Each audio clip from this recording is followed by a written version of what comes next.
everybody. Mike Granillo here with Bill London to bring you live high school football action here in the White Mountains, week 2 of the football season, and going to be a great night for football, Bill.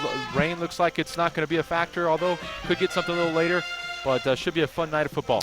Absolutely beautiful night, beautiful field too, probably the best we've seen, this field look for a long time. Nice to see it right behind the band, so, we're going to have a lot of atmosphere. That's called entertainment, free entertainment for folks at home listening or on the web, listening to iTalk1067.com. Snowflake definitely does a great job of always having their fields in top shape. So should be a lot of fun tonight. Have a whole crew here to help us bring you the best broadcast in the White Mountains for high school sports, and we're going to get it kicked off here tonight as the Snowflake Lobos host the Tempe Prep, and I already forgot the Knights. Thank you, the Tempe Prep Knights. Come up a long way, come up the mountain, but they do get out of the heat in order to take on the Snowflake Lobos. And question marks obviously early in the season for both teams, but both teams good matchup, a really strong Division 5 team out of for Tempe Prep, and obviously Snowflake has high expectations for tonight and the season. Well, absolutely. We were, I think, a couple years down in Tempe Prep. They played Sholo last year, beat Sholo, and obviously lost a lot of guys off that team, but expecting a great game. And Snowflake as well, you mentioned one win against Amphi out of the Valley and winning pretty handily. Well, this will be Snowflake's first home contest of the season. They got a lot of fun things in store for their fans, and we will have more for you right here on the pregame show on iTalk 106.7. When we come back, we'll break down the teams a little bit, let you know players to watch out for, and all that kind of important stuff as we get set for tonight's action. The Snowflake Lobos hosting the Tempe Prep Knights. We'll be back right after this. And you're clear. How much time do you?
Welcome back to the pregame show on iTalk 106.7. We're live from Snowflake High School for week 2 action between the Snowflake Lobos and the Tempe Prep Knights. It's going to be a great night weather-wise for football. We hope these two teams come out and put on a show as both teams trying to get the early season kinks out and get prepared for league play. And Bill, as we kind of got a chance to watch these teams warm up. Let's talk a little bit about the Ace Hardware keys to the game. Ace Hardware has 24/7 locksmiths. The next time you're locked out of your car or just need a key replaced day or night, any night of the week, call Ace Hardware, your helpful place. With locations in Pine Top, Overgard, and Sholo. Bill, let's start with the Tempe Prep Knights. We know they lost a lot of seniors from last year's team, but they bring back some key players. What are going to be their keys to the game? Hey, we talked about them being a little bit smaller size school, smaller division, but good size on their front. A lot of guys – they've got a 317-pound, 6'5" senior tackle. We saw him, kind of a towering frame, big guys. And obviously run-oriented. We saw their big running back, 202-pound, 5'11", Isaiah Britton. And so you would expect really trying to control the line of scrimmage, I think, is going to be key. Snowflake, is going to have a good defensive front, so Tempe is really going to have to play well on the front side. And they got their work cut out for them. And for the Snowflake Lobos, Bill, we know they obviously come back with their quarterback, their senior quarterback. But what are going to be the keys for the rest of the team, and what is Coach Solomon looking for out of his team tonight? I think just continue getting better. You know, we're early season. Obviously, the first game of the year with a big victory over Amphi High, 40-0, and that's, you know, that you can't argue with that. Everybody likes that goose egg. Good job by the defense. So obviously strong defensive play. You would expect that early. The defense is going to play better, but putting 40 points on the board, pretty impressive. You mentioned it. Tyler Claridge, I think, is the senior you're talking about, 22. Not the normal quarterback number, but I think it reflects his ability to run as well. Just a very athletic guy.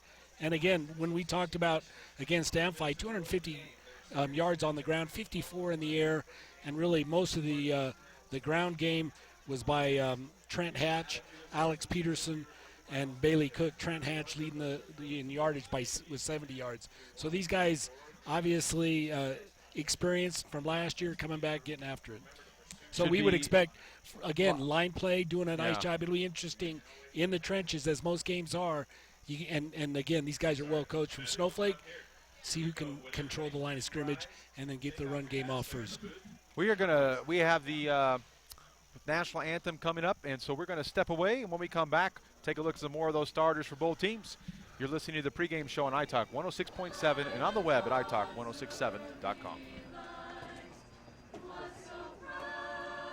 Time to visit Horn Auto Center. Check out the all-new Chevy Silverado. Voted 2014 North American Truck of the Year. Strong for all the roads ahead. Or find new roads with the all-new Corvette Stingray. Voted the 2014 North American Car of the Year. Visit Horn Auto Center on the Deuce of Clubs in Show Low across from Safeway and at hornauto.com. You're at home with Horn since 1991.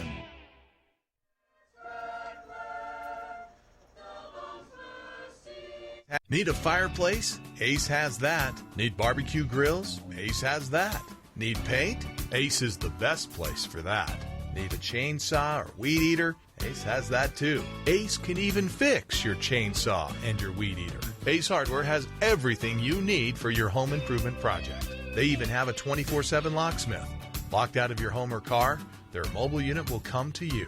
That's your helpful place. Ace Hardware of the White Mountains in Pinetop, Overguard, and Show.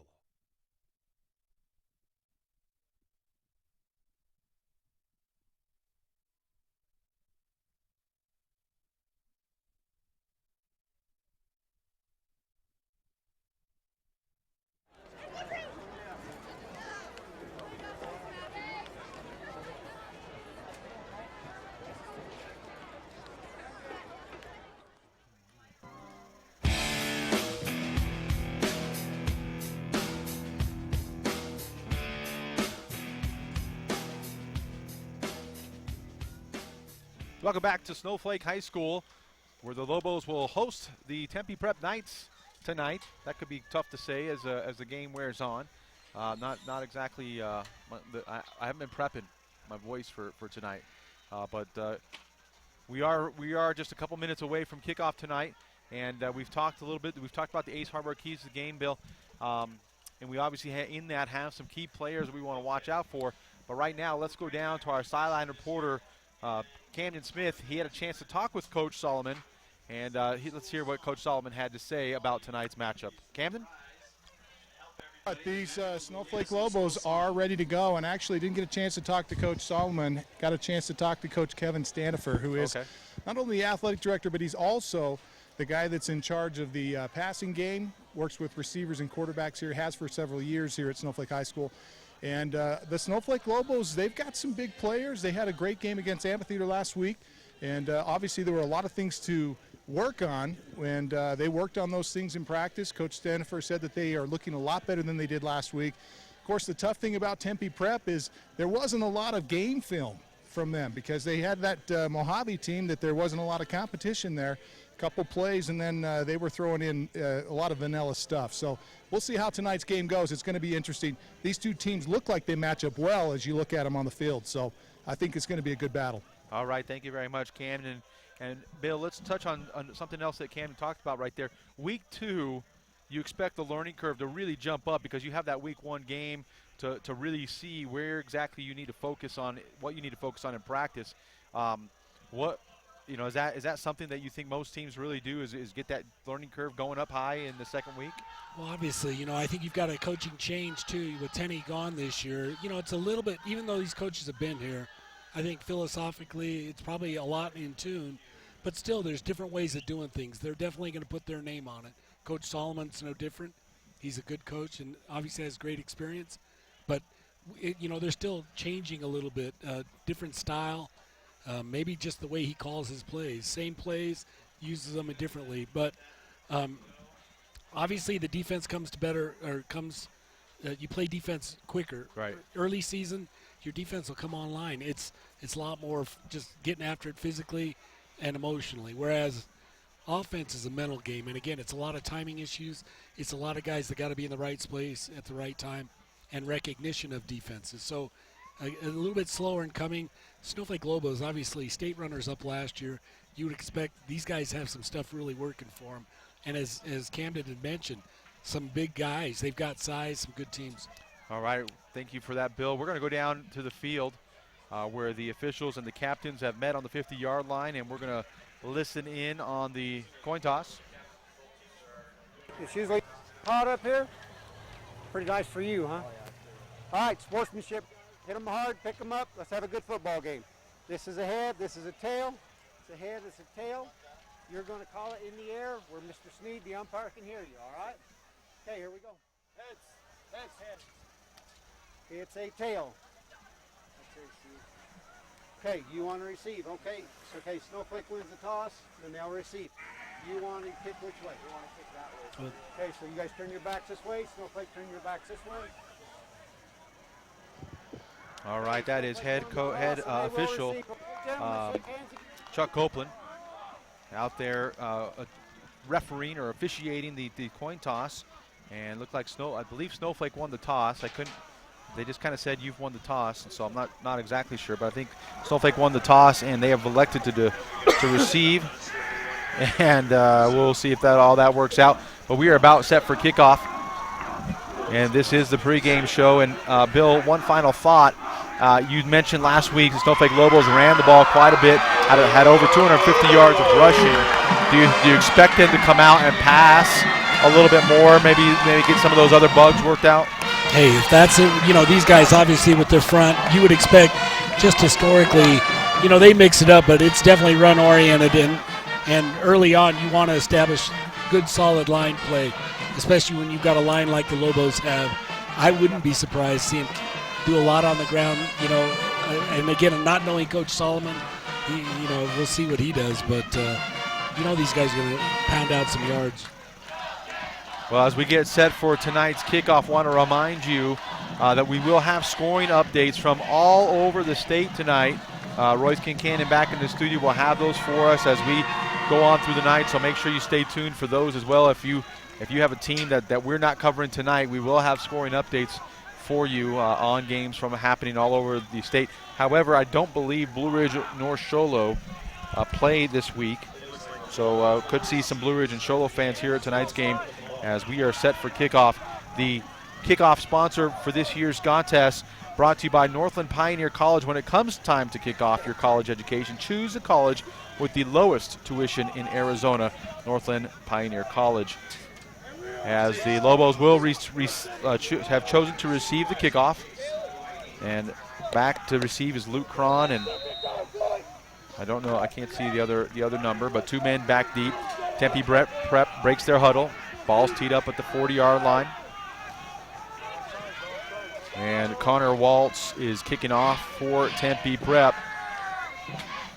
And if you happen to be listening and you're a Tempe Prep fan, let the folks back down in Tempe know that they can watch the game on iTalk 106.7 and iTalk1067.com. Cron receives the kickoff, but he's 2 yards deep in his end zone, so the Lobos will have it 1st and 10 from their own 20, and we are underway. So Snowflake coach Solomon wanting to get his offense out there on the field first, and the senior quarterback Tyler Claridge will get the troops huddled up. They will get set for their first Actually, these new jerseys everybody has, the numbers are so small, or I'm getting old. I'm not sure which. Trust me, you're getting old. Okay. Claridge in the shotgun, has a back flank to his right, puts a man in motion. That's Willis. But Claridge is looking to throw on first down. Can't anybody? Pocket collapses, but Claridge escapes. He's at the 25, breaks loose at the 30. Another tackle there, but is finally brought down at the 33-yard line. A gain of 13 yards and enough for a first down. I'll get that here in just a second. A Horn Auto Center first down. Joseph Swingle in on the tackle for Tempe Prep for the Knights. The Knights actually, their front, four-man front, does a great job penetrating. They set up a box, but you cannot let Claridge out of the box, and that's what they did on when you're pass rushing. Can't let him out. Claridge got out and did a nice job. He's not going to come down with arm tackles. Trips to the left, one receiver to the right. Claridge going to remain in the shotgun. Takes the snap, gives it to the wet man back at Hatch. He's hit right at the line of scrimmage. Falls forward for a yard. First man there is Connor Woltz. Yeah, right there on the tackle. Connor Woltz comes from his linebacker spot. Does a nice job getting through and making the tackle.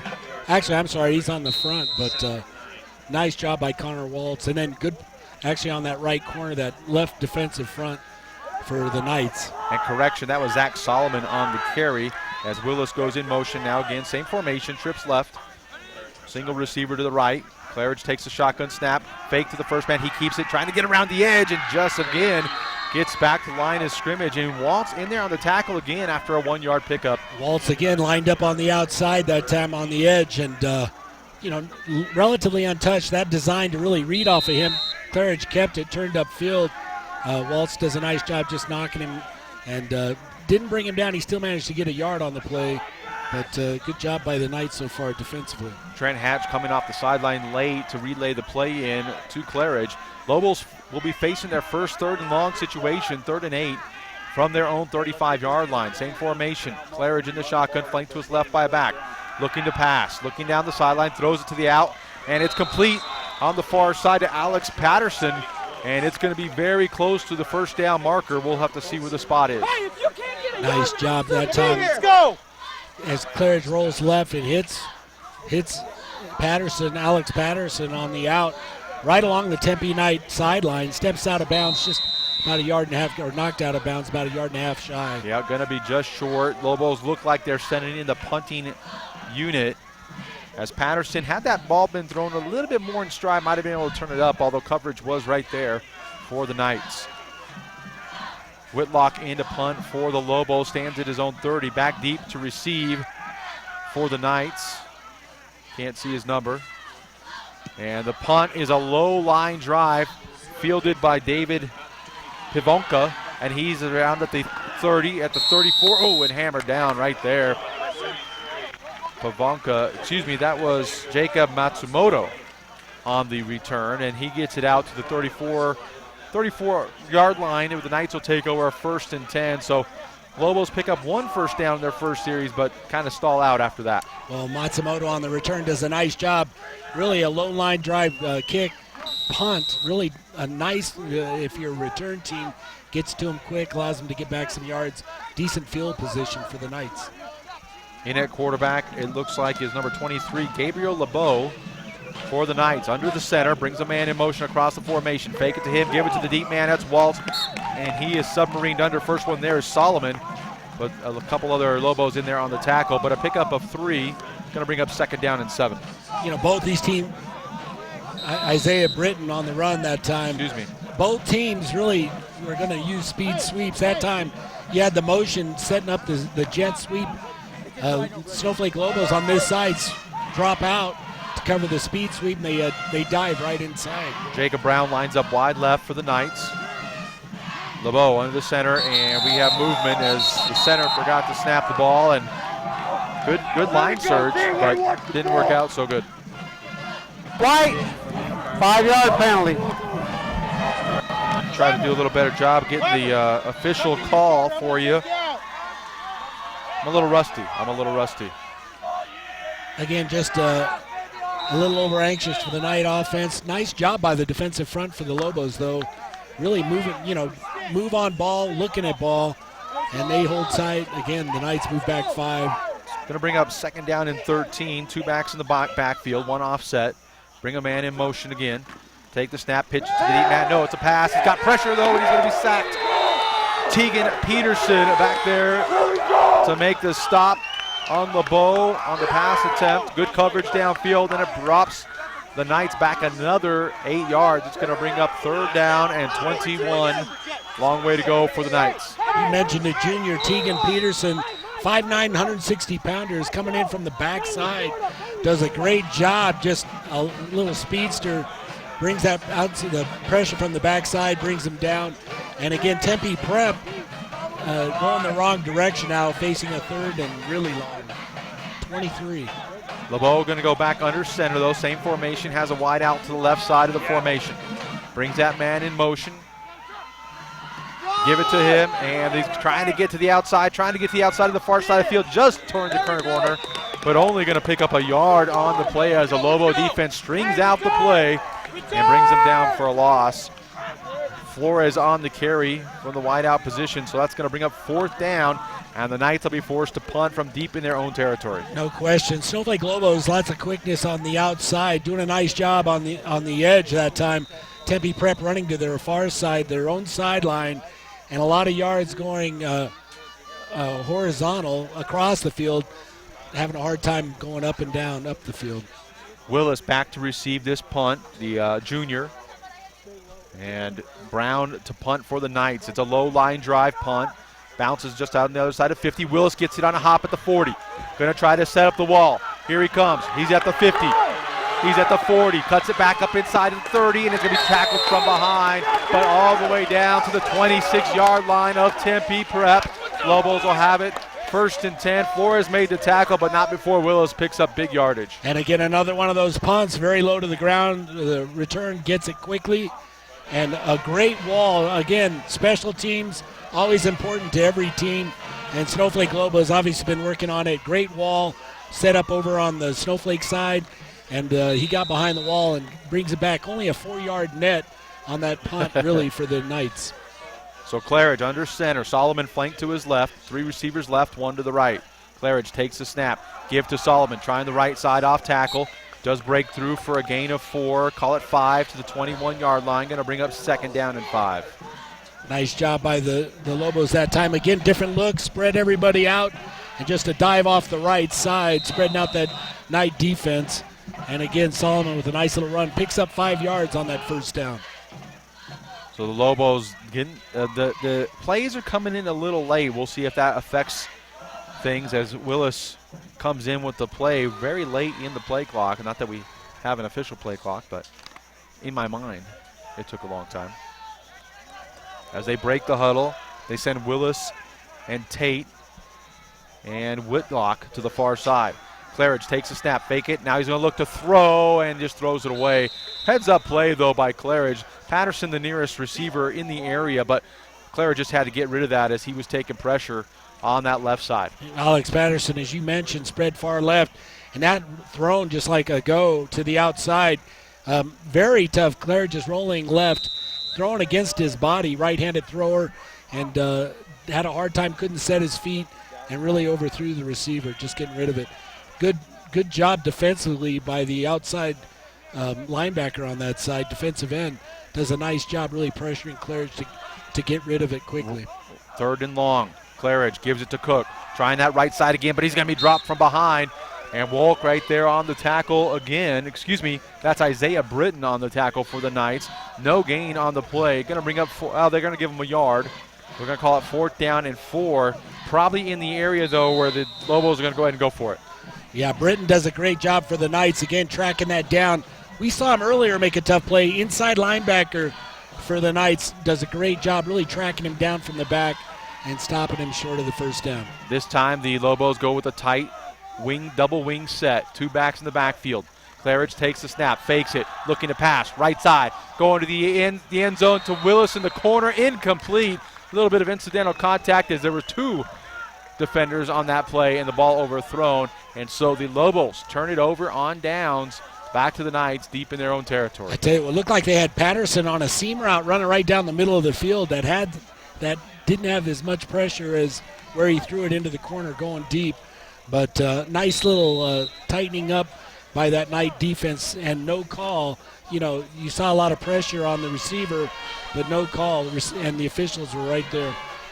So on 1st and 10, LeBeau for the Knights, back under center. 2 backs behind him, brings a man in motion, give it to the first man, that's Waltz, off right tackle, and the quick hitter nets the Knights about 5 yards. Mortensen in there on the tackle for the Lobos. Just a quick dive blast off the right side.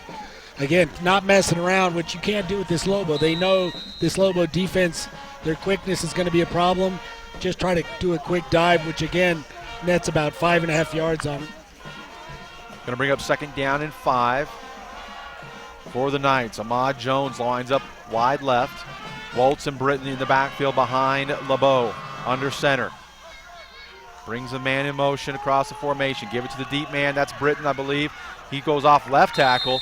And another good line surge and a hole there for Britton. It closes quickly, but not before the Knights have a Horn Auto Center 1st down out to their own 30-yard line. Nice.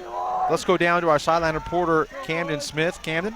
Hey, thanks, Mike. I'll tell you, before the game, we talked to Coach Stanifer. He was talking about how these I asked him, I said, look, this is a brand new backfield.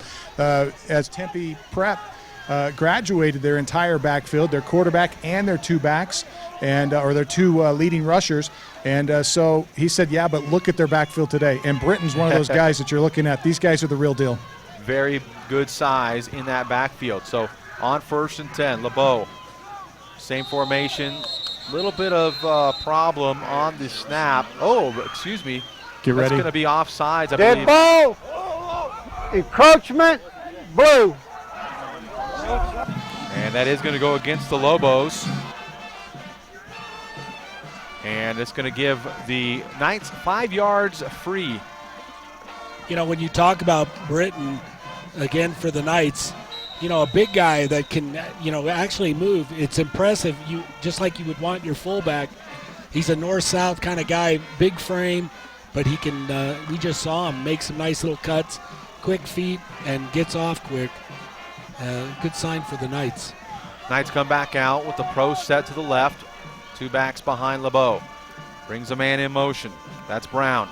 Give it to Waltz. Nope, take it back. It's a quarterback keeper. LeBeau faked it to Waltz, but keeps it, and not much doing there. Gain of 2 on the play. It's going to bring him 2nd and short, though. And Jonah Ballard in there on the tackle, one of the first men there for the Lobos. Really running the option to the right side. Quarterback fakes the handoff. Ended up seeing pressure, turned upfield, but nice job by the Lobos collapsing, stopping him short. About 4 yards, 3 yards short of a 1st down. So on 2nd down and 3. I-backs behind LeBeau. Take the snap, give to the first man through. That's Waltz, and he's taking tacklers with him and has enough for the Horn Auto Center 1st down across the 40 to the 42, 43-yard line after they finally step it off. His helmet comes off. Again, it's just big on big, just trying to match up. Tight formation for the Knights. Nothing fancy about it, just trying to get it to Britton, who dives, or I'm sorry, Waltz, who dives inside and does a great job getting that 1st down. Looks like the Lobos had him, but just couldn't bring him down, kept moving. Well, not much in the way of fans for the Tempe Prep Knights over there, but they're getting their offense going as now they switch the formations, offset that eye to the left. LeBeau brings a man in motion. That's Brown. Fake it to him. Give it to the deep man. That's Britton. And actually, I think that's a new ball carrier there. Number 33 is Jacob Matsumoto, and he has positive yards, a 4-yard pickup on 1st down. And so the Knights getting ever closer to the Lobo side of the field. Well, Matsumoto, again, a different style of runner, much smaller, quicker, but a nice job by the Knights. Snowflake Lobos trying to figure out defensively. Look like going to they're still in that even front.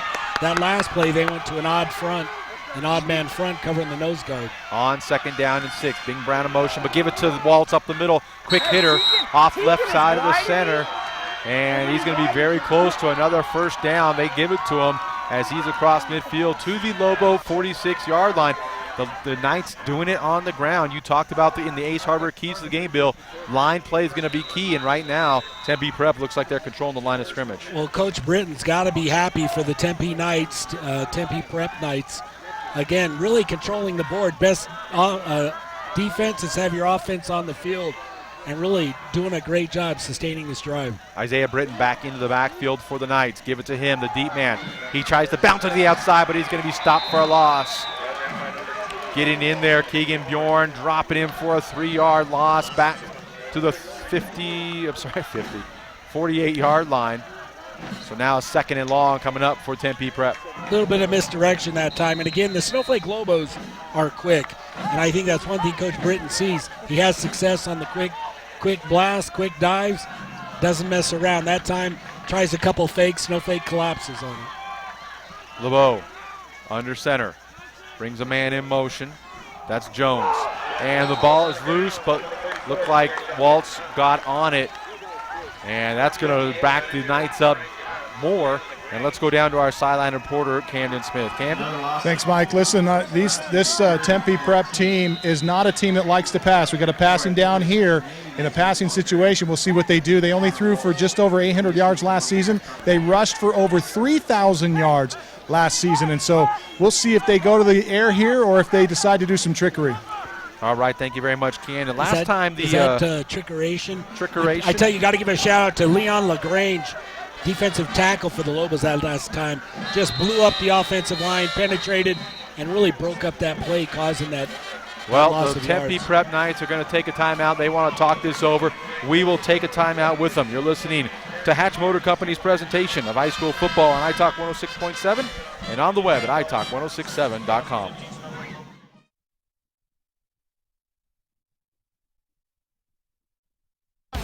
Are you a business owner that enjoys watching local sports? Would helping the local youth spark your interest? Then you do not want to miss this opportunity.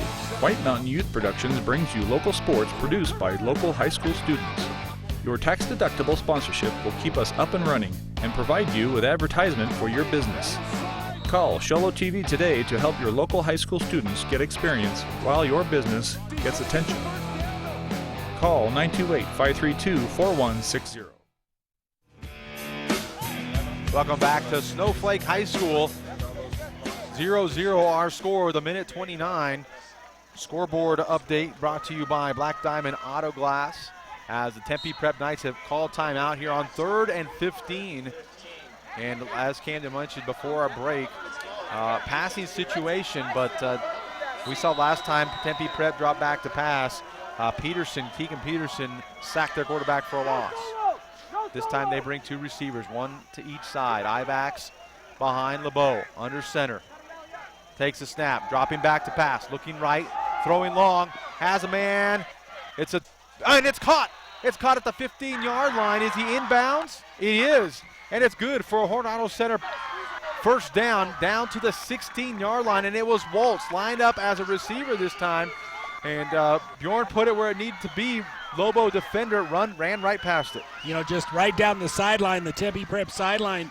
Waltz, again, a lot of air underneath it, almost through a back shoulder. Waltz turns around and really caught it behind the defender. Does a great job staying in bounds, makes the catch.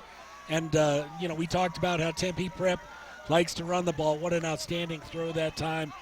And first down for the Knights. Well, first trip into the red zone goes to the Tempe Prep Knights. They have it 1st and 10 at the Lobo 16. Ivax behind LeBeau. Under the center, brings a man in motion. Take the snap, give it to the first man through. I believe that's Waltz. Still on his feet, driving forward. That's Britton. As Waltz and Britton seem to be very interchangeable in the backfield. Britton has it to the 10-yard line, gain of 5. 2nd down and 5 coming up. I tell you, really challenging the front of the Snowflake Lobos. A lot of stunning going on by the Lobos, but, Britton doing a great job, really patient. He takes a few hops, lets some box clear, and keeps moving forward. Got 5 yards, 6 yards out of really what looked like nothing. No doubt, and the clock is winding here. And now the Tempe Prep Knights taking a little time getting their play call. LeBeau is going to try to hurry him up. Ivax behind him, offset eye. Brings that man in motion again. Take the snap, give it to the deep man, and it's ball's loose, and LeBeau falls on it. What a break for Tempe Prep as defender right there at the point of exchange, right at that mesh point, caused the ball to hit the turf, but the Knights recover. I tell you what, really credit the front for the Snowflake Lobos. doing an outstanding job. Pressure. They get it around Woltz, really put him in a chokehold. Can't hang on to the ball, loses the ball. Luckily for the Knights, they managed to hang on to it. Going to be 3rd and 10, back to the 20-yard line, and that's going to do it for the first quarter. So after 1, our score, there isn't one. Both teams unable to get on the board. It's a tight one here from Snowflake High School. When we come back, second quarter action right here on iTalk 106.7 and on the web at iTalk1067.com. In today's challenging economy, having a college education is a must. Northland Pioneer College is here to help you prepare for your future. NPC is committed to providing you with the highest quality education with the lowest tuition cost in the state. We offer a variety of advanced learning classes to prepare you for a transfer or associate's degree, personal interest education, or earning your GED. Contact an academic advisor for more information. Go online at npc.edu. Orthodontist Dr. Joshua Beeler has been providing family-friendly orthodontics in Show Low and the entire White Mountains since 2006. If you need braces, stop in and see the friendly folks at Beeler Orthodontics and meet their professional staff. Dr. Beeler and his team have the latest in orthodontics technology, and they work with each patient individually to custom tailor the most effective treatment plan for the best results. Beeler Orthodontics is a proud sponsor of high school sports. Beeler Orthodontics, live to smile, love your smile. Great job of putting this together. For what they get paid, it's a far, they're far exceeding their pay grade. They do an outstanding job. Very impressive. So after the quarter, it's going to be 3rd down and long, 3rd down and 10 for Tempe Prep at the Snowflake Lobo 20-yard line. And coming out of the huddle, Lebo with that familiar backfield of Britton and Woltz. Sends one receiver wide right. That's Brown. Another receiver wide left. Offset to the right. Lebo under center. Man comes in motion. Give it. Nope. They're going to look to throw. This time Lebo has time. Dumps it off to Woltz. He's inside the 10 and should have enough for the Horn Auto Center. Well, Britton on the completion. Hard to see those yellow numbers. And it's going to be 4th down. He's just a yard short out of bounds inside the 10 and about the 8. But it's going to bring up 4th down and 2 for Tempe Prep. And that time just rolling right, fakes the dive, rolls right, and really flooding the right side. Short, intermediate, and in the end zone. That time thrown underneath, right? Doing a nice job. Really had him open earlier. Could have got it to him quicker. But as he was rolling, apparently didn't see him. Well, but still a nice job, just shy of the 1st down. He's not the tallest quarterback, only 5'9". As he now goes back under center. I-backs behind him.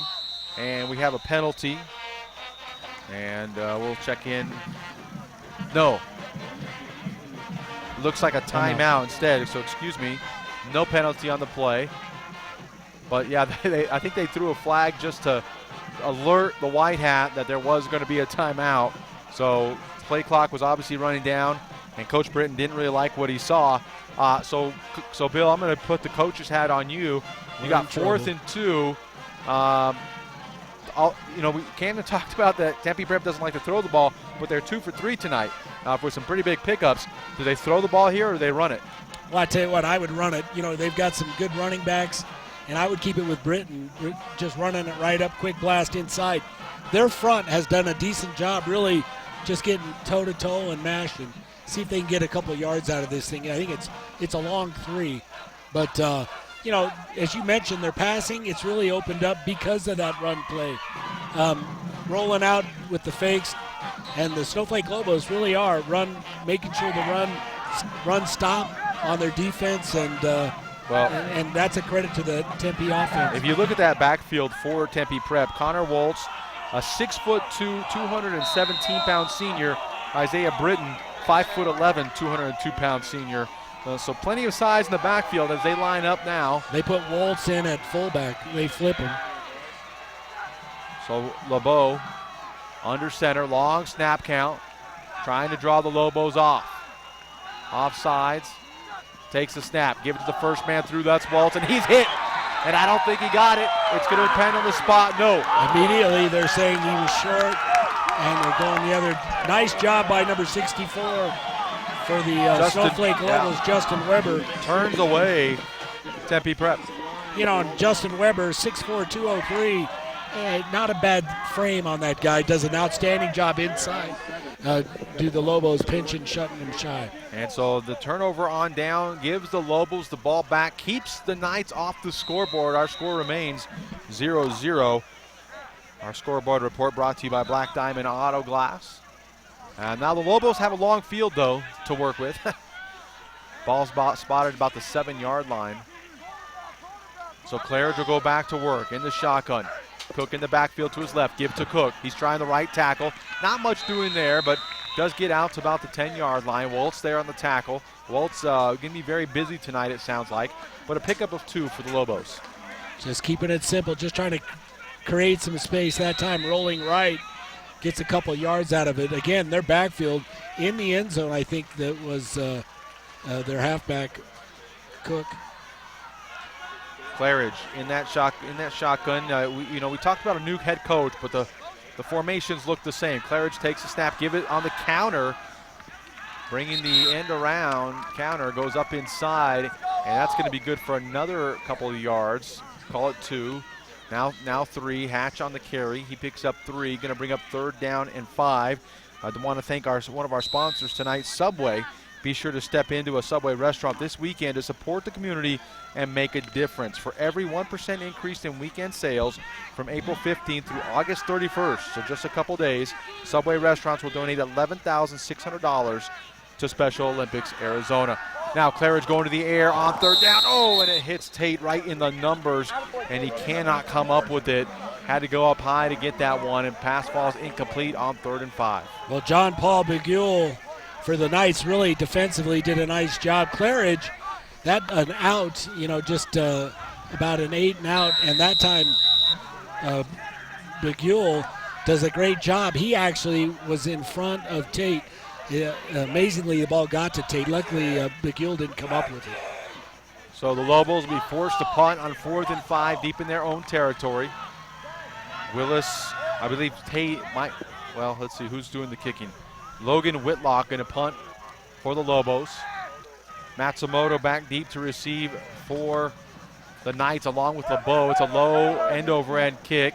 LeBeau's going to try to take it, and he has to fall on it. Misplayed the hop, but the Knights do have it in Lobo territory at the 48-yard line where they will take over 1st and 10. Tough play that time. Was that Matsumoto or LeBeau, I'm sorry, that catches it on the short hop, manages to fall on it and cover it, but again, no return, and an interesting series for the Lobos. Offensively, just struggling a little bit. Again, back at their own goal line. That limits what they can run. But again, defensively, really wanting to get a 3 and out here and get their offense back on the field. The crowd has quieted down once again as the Knights take over 1st and 10. High backs behind LeBeau. Bring Brown in motion, give Britton up, and he has room up the middle, but the ball is loose, and I believe the Lobos have recovered it at the 40-yard line, the 35-yard line. Britton looks like he's banged up, slow to get up, and the Lobos do have it. Kurt Wood on the recovery for the Lobos, a big recovery as that ball was loose in the backfield. Secondary. I tell you what, you really have to credit that hitting by the Snowflake Lobos. Britton had about 8 yards on that. Nice gain, but again, just a shot by the Lobos knocks that ball out, and a turnover. Again, we see multiple turnovers by this Tempe Knight team, and you cannot do that too many without the Lobos striking. I believe that's their 3rd fumble. This is the first one I believe they've lost. Twin set either side for the Lobos. Bring a man in motion. Give it to the deep man, though. Believe that is Solomon, and he is met at the line of scrimmage, and not much else doing there. They're going to give him 1 yard of forward progress up to the 35-yard line. Going to be 2nd down and 9. And again, just a battle going on in the trenches. That defensive line for the Knights holding their own. Snowflake Lobos really just trying to get a quick dive off the inside, getting a couple yards. We'll see how they do. Once again, the Lobos come out with Tate and Patterson here to the near side, 2 receivers to the right. Bring Patterson in motion. Give to him on the end around. The fly sweep. He's got a blocker in front. That's Solomon. He turns the corner, but he's knocked out of bounds. And, excuse me. He falls forward. I thought it was the ball carrier, but he does pick up 6 on the play. And Brown on the tackle for the Knights, but it's at the 43-yard line. Going to bring up 3rd down and 2 for the Lobos. Snowflake doing a great job that time, getting outside of that defense of the Knights, making that secondary come up and make a play. And again, 9 yards, or on the only a yard shy of a first down. This time Claridge has everybody in tight. Back in the backfield, but it's on another end around. Looks like it's number 20, Trent Hatch, and he's going nowhere on 3rd down. Instead of running it up the middle, the Lobos try to go to the outside, and LeBeau right there to stop him. No gain on the play, going to bring up 4th and short. Isaiah Britton, another one, and really credit the corner that time. Comes up quick, really sets the edge. That's Paul Begule for the Knights. He sets the edge, which allows Britton and to come up and LeBeau to come up and make the play. Lobos showing punt formation. Tempe Prep not buying it. As Whitlock is back to punt, but we got a penalty on the play. Dead ball. Legal procedure. Blue. Still 4th down. And there you hear the call. Legal procedure on the Lobos. They were trying to get, looked like they were trying to get Tempe Prep to go off sides. Instead, they get themselves a procedure penalty, going to back them up 5. And now, I believe they will now punt it away, and this time Tempe Prep's going to take a man back. That's LeBeau, I believe. Nope, I take that back. That is Jacob Matsumoto. Whitlock takes the snap. High punt this time. Matsumoto's going to try to come up and field it. Cannot do so. Takes one big Snowflake Lobo hop and then dies right there at the 33-yard line. So Tempe Prep will take over right there, 1st and 10. 7 minutes and 10 seconds to go in the first half here. No score. Neither team been able to put points on the board. Snowflake hasn't really gotten close to the end zone. Tempe Prep got inside the 20, but only to about the 15 before they were turned away. The offense for the Knights really have controlled the clock, had a lot more time on the field. Snowflake Lobos with a 3 and out on that last turnover. Matsumoto goes in motion for the Knights. LeBeau gives to him. He tries, cuts it back up inside. Tackle, going to pick up 2 on the play. Cook on the tackle for the Lobos. Matsumoto to the 36-yard line. Again, a jet sweep that time, but recognizes can't get outside, just cuts it back inside. Looks like he has a gap. Only gets about 2 yards before that Snowflake Lobo defense just collapses on him. Matsumoto will stay in the game for the Knights. Lobo defense has done a fairly good job most of the time. As you mentioned, though, they've been on the field quite a bit in this first half. LeBeau under center. Matsumoto wide left. Matsumoto in the back, in the backfield this time. LeBeau takes the snap, looking to pass, throw it to the outside to Britton. Britton escapes one tackle on the outside. He's got some room down the sideline, but does step out of bounds right near the first down marker. It will depend on the spot. But you got to know anytime they put Woltz or Britton out there as a receiver, they're going to try to go to him. Well, obviously his athleticism. We've seen him run it. We've seen him with the long catch for the Knights. That time just a quick one-step drop, throws it to Britton. Has one guy go out there to set a pick on his guy, and he makes a play with his athleticism just shy of the first down. So on 3rd and short, Knights have some confusion up front. They have to flop the line formation. I-backs behind LeBeau. One man wide to the far side of the field. Take the snap, give it to Woltz, and he's got enough for the first down across the 30, the 45 to the 46-yard line. A pickup of 3. It's another Horn Auto Center first down. Nice job by Woltz that time. Just a quick dive off the right side. Snowflake defense had a good stop on the line, but good surge by Woltz, LaGrange on that stop. But Woltz does a nice job, just keeps his feet moving. And again, good forward lean, drops his shoulder, managed to get the first down and a little bit more. So the Knights break the huddle. They put Britton out wide out as a receiver. Matsumoto's the tailback. Looking to throw to Britton. Can't get it. Going to go deep now. It's overthrown everybody, though. Intended for Waltz, it looked like, as he came out of the backfield and streaked to that far side.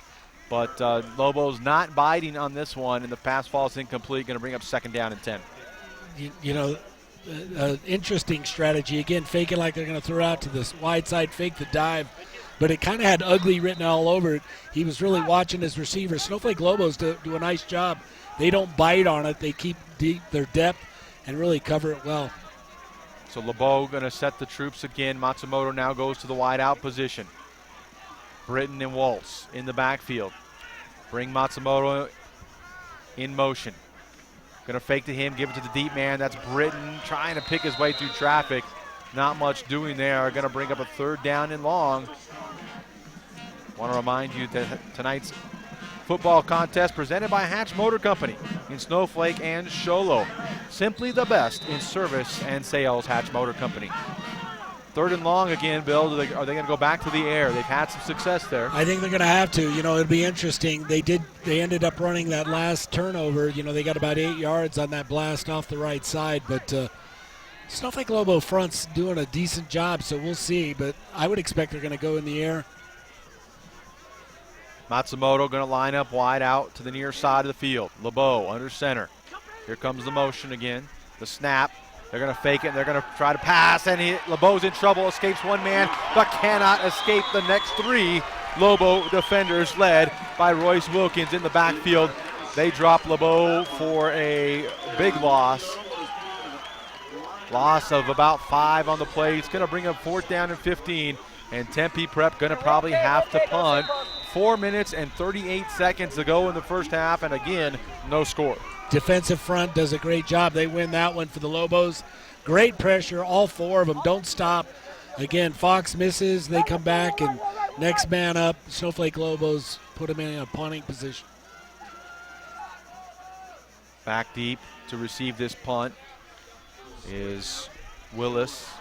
Willis fumbles this ball, picks it up at the 20, gets a block now. He's down the sideline, but he's going to be stopped just shy of the 30-yard line.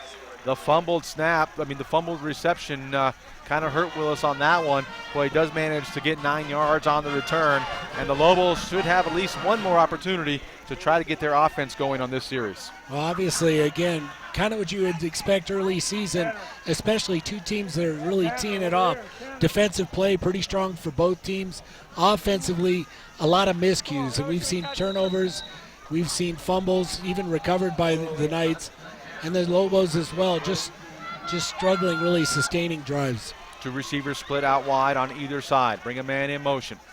Claridge gives it to that man on the sweep. That's Hatch. Hatch turns the corner this time and gets across the 30 and is upended there at the 32-yard line.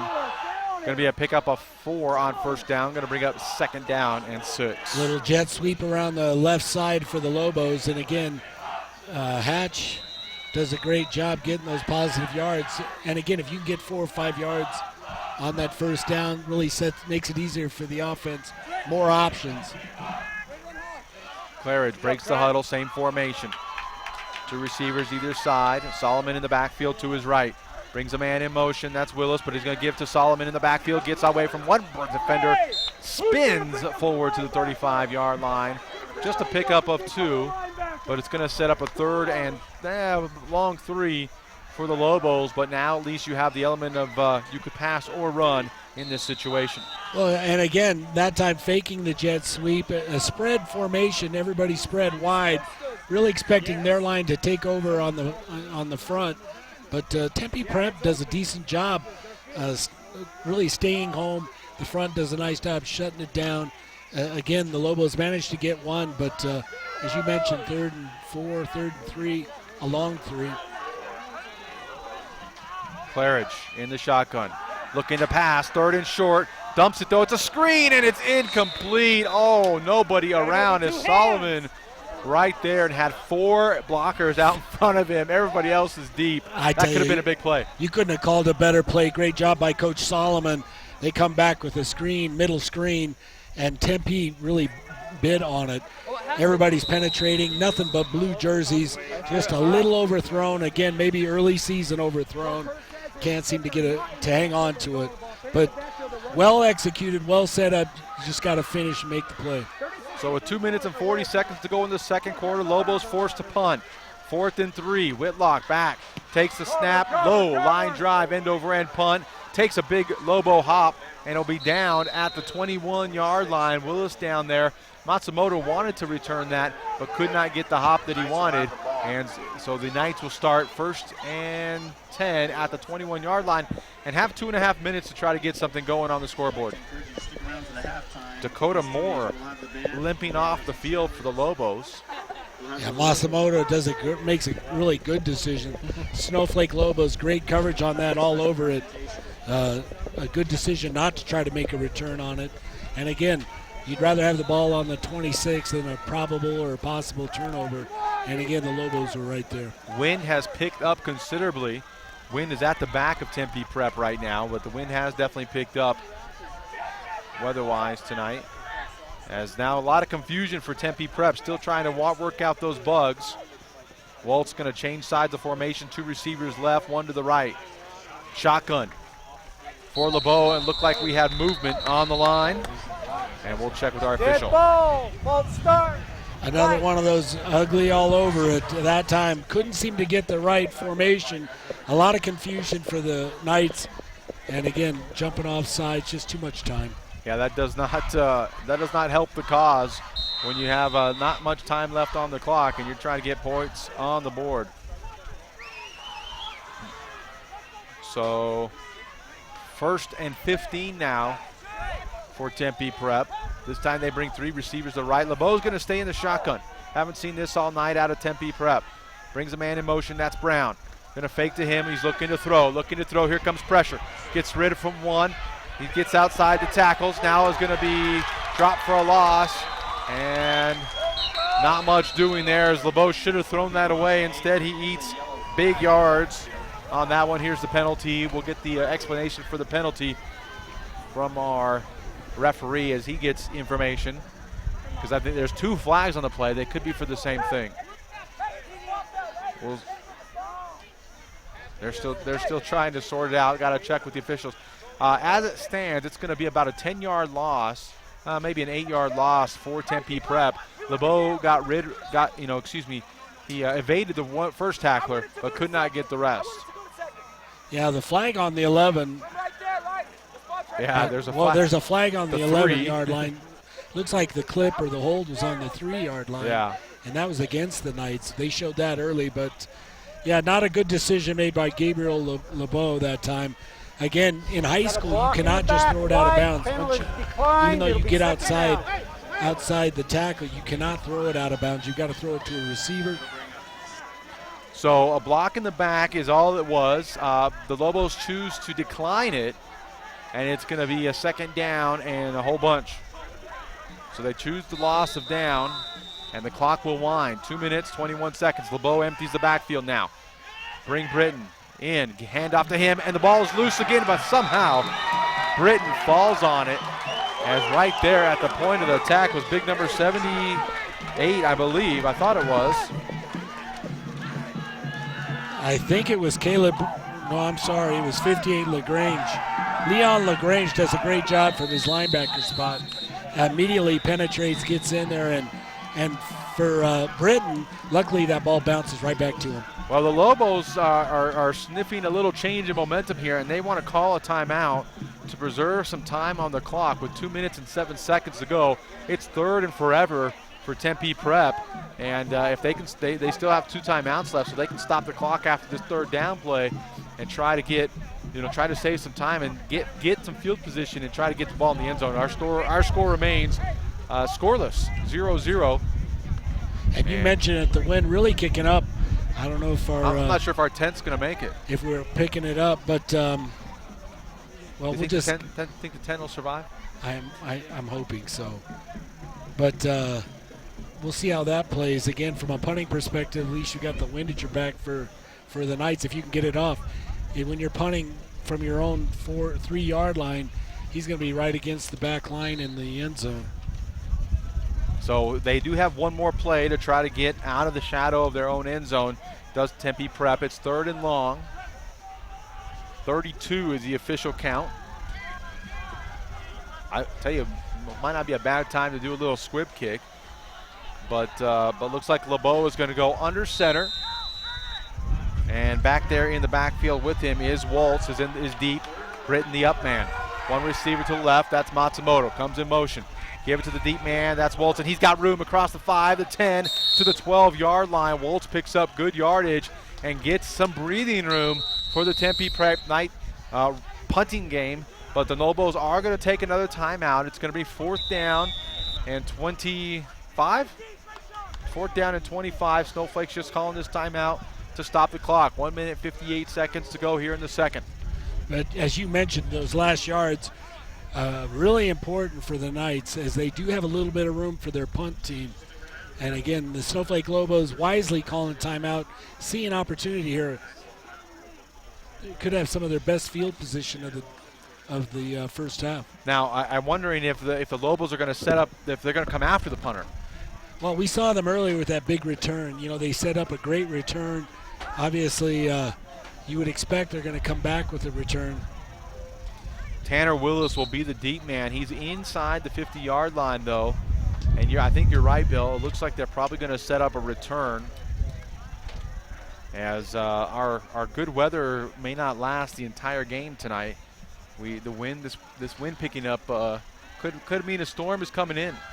Wouldn't be football without some weather, right? Well, I hear Ron Everingham, he's got static electricity in his hair, so that always is a sign. Yes. A storm is a-coming. Brown is back to punt. He's at his end zone. He gets it away, and it's a horrible punt. I know that's not politically correct to say, but it was horrible. And the Lobos, the timeouts work, and they're going to get excellent field position at the 20-yard line. They will have it 1st and 10 at the tip of the red zone. Lobos have it 8 yards on the punt, minute 52 to go. And I tell you, great job by the Snowflake Lobo coaching staff calling timeout those last 2 plays in succession, really getting out excellent field position.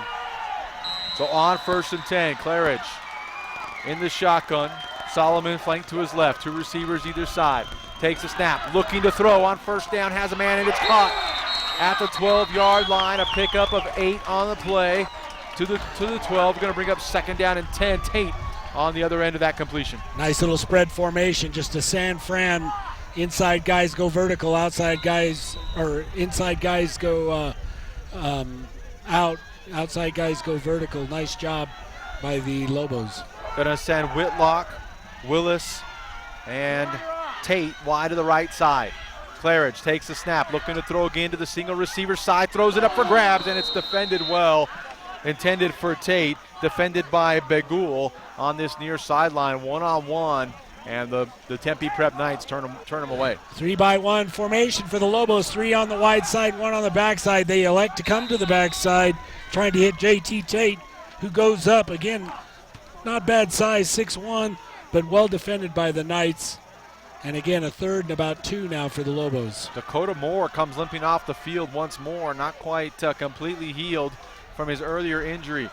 Clock stops with 1:17. Claridge comes off the sideline late with the play call. Brings with him Trent Hatch. Sends Hatch wide to the far side. And there's our penalty. Probably going to be for delay a game. We'll get the official word. Dead ball, delay a game, blue. And that is not the direction the Lobos wanted to go. And it will back them up 5 yards back to the 17-yard line. They still have it. They have 1 timeout left. They will keep the formation, though. Bring Willis in motion. Give it to, nope, they're going to fake it. Want to throw, they set up the screen again. It's Solomon. He's got blockers. He's at the 10, he's at the 5, and tackled right there at the 5-yard line, but does have a 1st down, a Hornado Center 1st down for the Lobos at the 4-yard line. 1st and goal coming up. Great job that time again, going back to that screen inside, and this time Solomon gets the throw and does a great job, really just staying behind his blocks. A lot of big blue guys in front of him. With a nice job, manages to get the 1st down inside the 5 now. He put this little skinny thing here as for on 1st down. Solomon, the give, a huge wall inside in front of him, and he gets into the end zone. Touchdown, Lobos strike 1st late in the second quarter. They have 6 points on the board. 53 seconds left on the clock. Snowflake Lobos, just a nice little power run off the right side. Lots of blue shirts out in front. Solomon does a great job staying behind his block, drops his shoulder, gets into the end zone.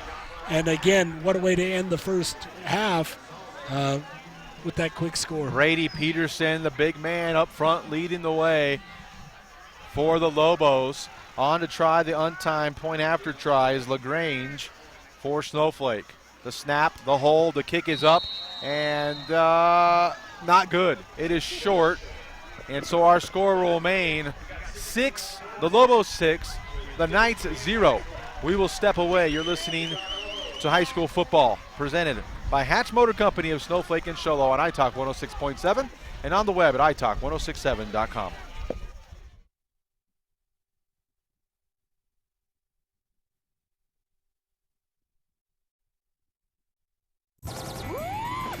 Sunrise Park Resort is now open every Friday to Monday through Labor Day weekend. Bring the family for a full day of fun and activities, including scenic cliff rides, mountain biking and bike rentals, tube slide, airbag jump, and more. Book your reservation at the Sunrise Hotel with beautiful views of the lake and mountain, or rent a boat at the Sunrise Lake Marina. And make sure you visit our general store for all your camping and fishing needs. For more information, please call 928-735-7669 or visit our website at sunriseskipark.com.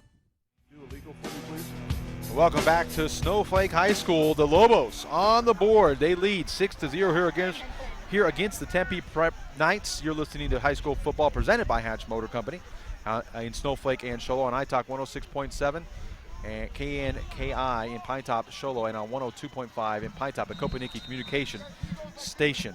This kickoff brought to you by Northland Pioneer College, and it's out of bounds. The onside kick try, no good. And it's going to be a procedure penalty against the Lobos, I believe. We'll get the official word here from our head official, Chuck Copeland. The Knights may elect to have them re-kick it. Ball is going to be spotted at the 35. Legal procedure, and take the ball at the 35. The Knights have decided to take the ball at the 35. And where they will have it 1st and 10, 53 seconds to go in the half. And when you're a running team, that's not a lot of time, although they do have considerable wind behind them. Yeah, absolutely, but they've got the wind at their back. And again, we saw them make, again, all bets are off now. We've seen them with some good throws. We'll see if they can come back. Britton far to the right side. We saw him go deep earlier in the first quarter. Not much deep for the Lobos. On 1st down, taking the pass is LeBeau. Looking to throw. He has a man deep. Oh, and he's tripped up. Little bit of contact between Britton and Wood just slowed Britton up enough that ball falls incomplete, overthrown. Going to bring up 2nd down and 10. Leon, you good? Good job by Wood, though, tripping him up. It looked like he would have been behind the defense. I don't know he would have. If he could have got to the throw, but it looked like he had a chance. It was one-on-one coverage and no safety over the top. Hey, bump to 33. So here we go. Jonah, get low. Matsumoto now going to be the wide out. LeBeau going to go under center. I back behind him. That's Woltz and Britton. Bring Matsumoto in motion. Lobos right there ready. Give it to the first man through, and it's Woltz, and he's got room up the middle. Spins off a tackler, and he's out to the 50-yard line. Big run of 15 yards for Woltz. Good for a Hornado Center. 1st down for the Knights. Good job by Woods. Woltz, good quickness. Again, manages to keep his feet, took a hard hit, spins around and gets a few extra yards. Again, Connor Woods, 6'2", 218, 217, kind of a big frame guy. 41 seconds to go in the half. And, Bill, we had no scoring in the first, quarter and 5-6 of this half. And all of a sudden, the offenses are kind of coming to life. The Knights call their 3rd and final timeout in order to try to get something going here, see if they can answer and put some points on the board. They're at the 50-yard line. Well, I think you talked about it. I think the best offense we've seen has been in the last minute. And again, Snowflake Lobos, again, one thing you can bet Tempe Prep is going to go in and talk about is that screen. Seen it run it 2 times, successfully pulled it off for an important key 1st down, getting the ball inside the 5. But Snowflake Lobos again, defensively being challenged here with 41 seconds. The Tempe Knights aren't just rolling over. They're trying to come back, score here quickly before the end of the first half. So on 1st and 10, LeBeau goes back under center. One receiver on either side. They're going to give to Britton, though, and not much doing. He is hit at the 50-yard line, and that is going to cause the clock to continue to run. It's going to be 2nd down, and the Knights are trying to hurry up.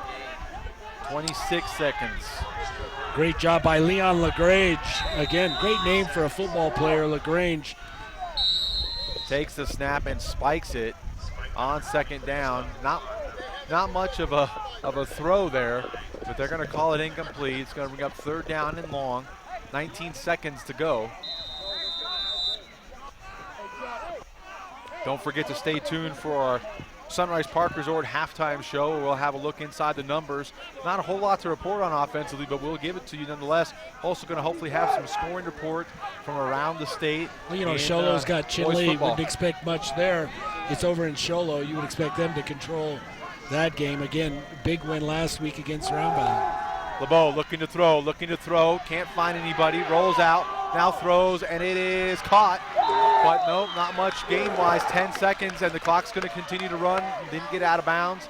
Probably should have let that ball fall. It's 4th down, and that's going to do it. Nope, they're going to try to hurry up, and they're not going to make it. That's going to do it for the first half here from Snowflake High School. The home team on top, 6-0 over the Tempe Prep Knights. We're going to step away. When we come back, it's the Sunrise Park Resort halftime show right here on iTalk 106.7 and on the web at iTalk1067.com.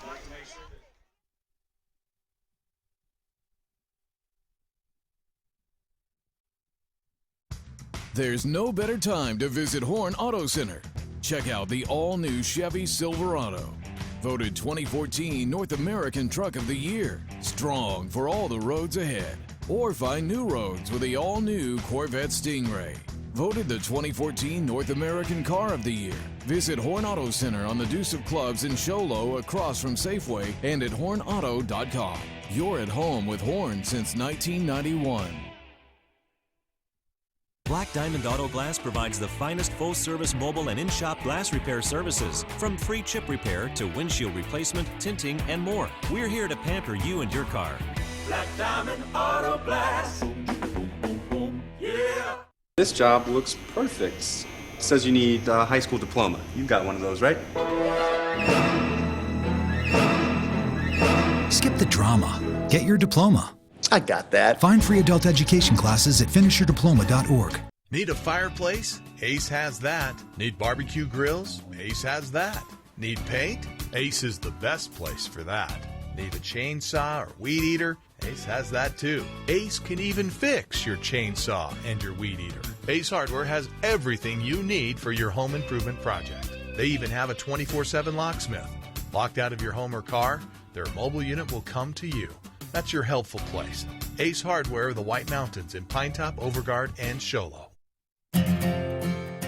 In today's challenging economy, having a college education is a must. Northland Pioneer College is here to help you prepare for your future. NPC is committed to providing you with the highest quality education with the lowest tuition cost in the state. We offer a variety of advanced learning classes to prepare you for a transfer or associate's degree, personal interest education, or earning your GED. Contact an academic advisor for more information. Go online at npc.edu.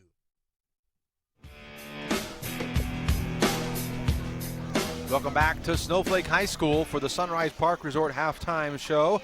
Visit Sunrise tomorrow or Sunday, tomorrow or Sunday, and get a free lift ticket voucher for the coming ski season. Go to sunrisepark.com for details. Is that true? You just show up tomorrow and you just get a free lift ticket voucher. Is that right? You show up to Sunrise tomorrow and you get a free lift ticket voucher? That's what it says. I'm just reading what it says. Aren't you supposed to know about those things? Well, nonetheless, Sunrise Park Resort is our halftime sponsor. The fans here at Snowflake being entertained by the little line, the little cheerleader, younger girls are out there having a good time. But football-wise, it's the Lobos on top of the Tempe Prep Knights here. It's been a defensive battle, but they are up 6-0. We will also have some scoring updates. We have about 10 or 11 scoring updates from around the state, and we hopefully will have a weather update as well. Not much as far as cloud coverage overhead. The moon is out, though. The moon is full, looking good, but it is highlighting a few clouds, so we'll keep you updated on the weather, as wind right now is the biggest factor as it pertains to the passing game, although not much, not many passes being thrown tonight. To recap the scoring update, it's a quick one. It's short. The Lobos scored with a minute 53 to go on a 4-yard touchdown run by Solomon. I want to make sure I give credit to the correct Solomon. That was Zach Solomon, the 5'11", 185-pound junior. Took it in from 4 yards out. Set up by a big play, though, big pass play to Tate after a poor punt by the Knights. Gave the ball to the Lobos at the 20-yard line. So that scoring drive only took 20 yards, but it is the only scoring drive of the game, and that's what puts our score at 6-0 in favor of the Lobos. So, Bill, impressions from the first half of action here so far tonight? I tell you what, looking at the Snowflake Lobos, just looking at them, it looked like I would have thought Snowflake would have taken control early, but Tempe Prep really came to play, doing a nice job defensively, I think, because, again, we saw a little bit of trickery with that screen that really worked well for the Lobos, but all in all, Tempe Prep has done a decent job defensively against the Lobos. And again, the Lobo defense is tough. We've seen opportunities by the Knights, and the Lobo, it's the old philosophy of bend but don't break. Right. And they've really exemplified that, doing a nice job as far as, Tempe Knights have moved down the field, but the Lobos have made the stops when they needed to. My guess is Tempe Prep's going to have more yardage, more offensive yardage, but the thing that matters is the points, and they trail 6-0. Really, Bill, it seems like most of the size and the work being done by two guys for Tempe Prep, and then probably in Division 5 you can get away with that a little bit more. And those guys are Connor Woltz and Isaiah Britton doing the job both offensively and defensively. Well, they really have, and again, the front, really for Tempe defensively, doing a decent job for the Knights. But when you look at these guys again, maybe in early season form, we've seen some turnovers too that have really hurt the Knights. And again, I think you credit some of that to that just toughness of the Snowflake Lobos. Some big hits, creating some turnovers. You are listening to the Sunrise Park Resort halftime show. We're going to take a break right here. When we come back, we'll take a look inside the numbers with Mike Colwell. We'll be back right after this.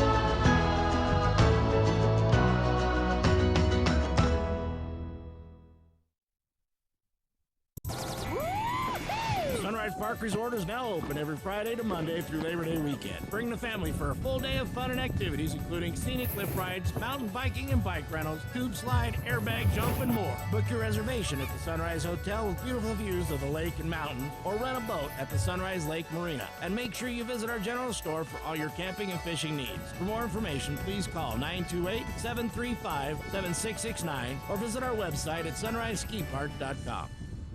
This is high school football. For you when you're ready. Okay, we'll come back to you right after when we come back.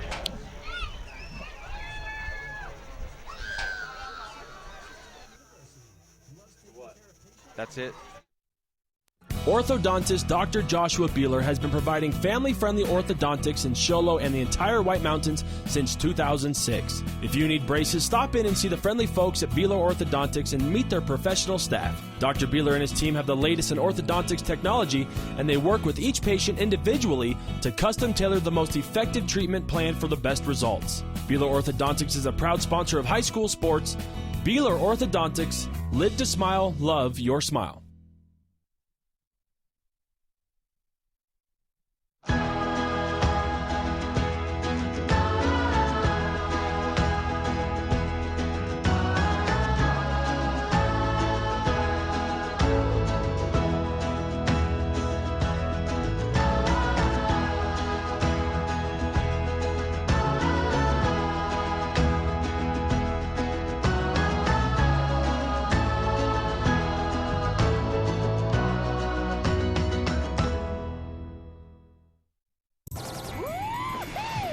Park Resort is now open every Friday to Monday through Labor Day weekend. Bring the family for a full day of fun and activities, including scenic cliff rides, mountain biking and bike rentals, tube slide, airbag jump, and more. Book your reservation at the Sunrise Hotel with beautiful views of the lake and mountain, or rent a boat at the Sunrise Lake Marina. And make sure you visit our general store for all your camping and fishing needs. For more information, please call 928-735-7669 or visit our website at sunriseskipark.com. Black Diamond Auto Glass provides the finest full-service mobile and in-shop glass repair services, from free chip repair to windshield replacement, tinting, and more. We're here to pamper you and your car. Black Diamond Auto Glass.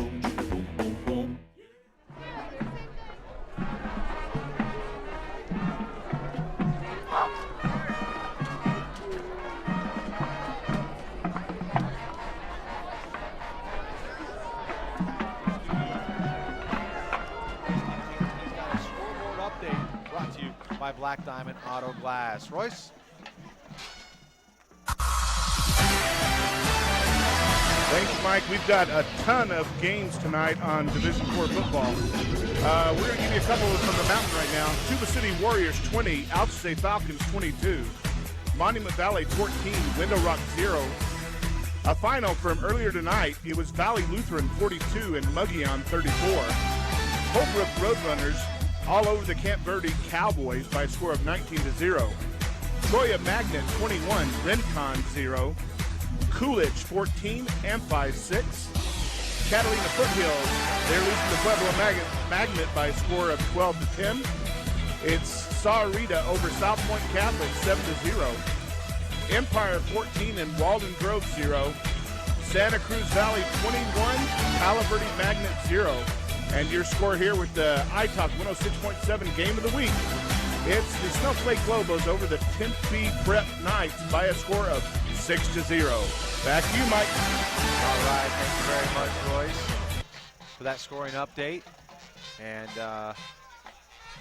it's not quite as fun when there's not very many mountain teams in the scoring update. A lot of teams off tonight. I didn't catch that Cholo score. What was it? I don't think Cholo's playing tonight. They're playing Chinle, I think. I think that's next week. Nope, that is tonight. It is tonight? We'll have to get that. Well, but we should be able to get that one. It's not that far away. Yep, but a lot of noise on that one. That's the way we like it around here. You usually bring a lot of noise, so I chatter. You should be able to appreciate Mine's that. not even, it's just chatter.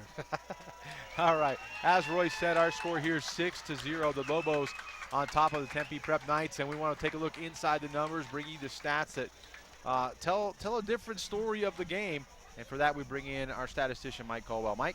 Well, Mike, I don't know if it's a different story, because it's pretty much the stats are pretty much reflective of the score. Pace is pretty much a defensive battle. We've got Snowflake. Claridge is 3 of 8 for 26 yards. We've got Solomon leading the way with 5 carries for 13 yards and a total of 38 yards rushing for the Snowflake Lobos. And combined with the pass, we've got 64 total yards. 64 yards. Tempe's fared a little bit better, as you said and you thought. We got Gabriel LeBlanc is 4 of 8 for 61 yards. Carnal Waltz leads the way, rushing 6 carries for 42 yards. Team-wise, it's a total of 48 yards and passing 61 for a grand total of 109 yards. What's really hurt Tempe Prep is they've had 4 fumbles and lost 1. Penalties are about the same with 5 apiece. Back to you, Mike. It's not as fun when you don't have that much to report. But can you make up some stuff, or we have less than 200 yards of total offense here tonight.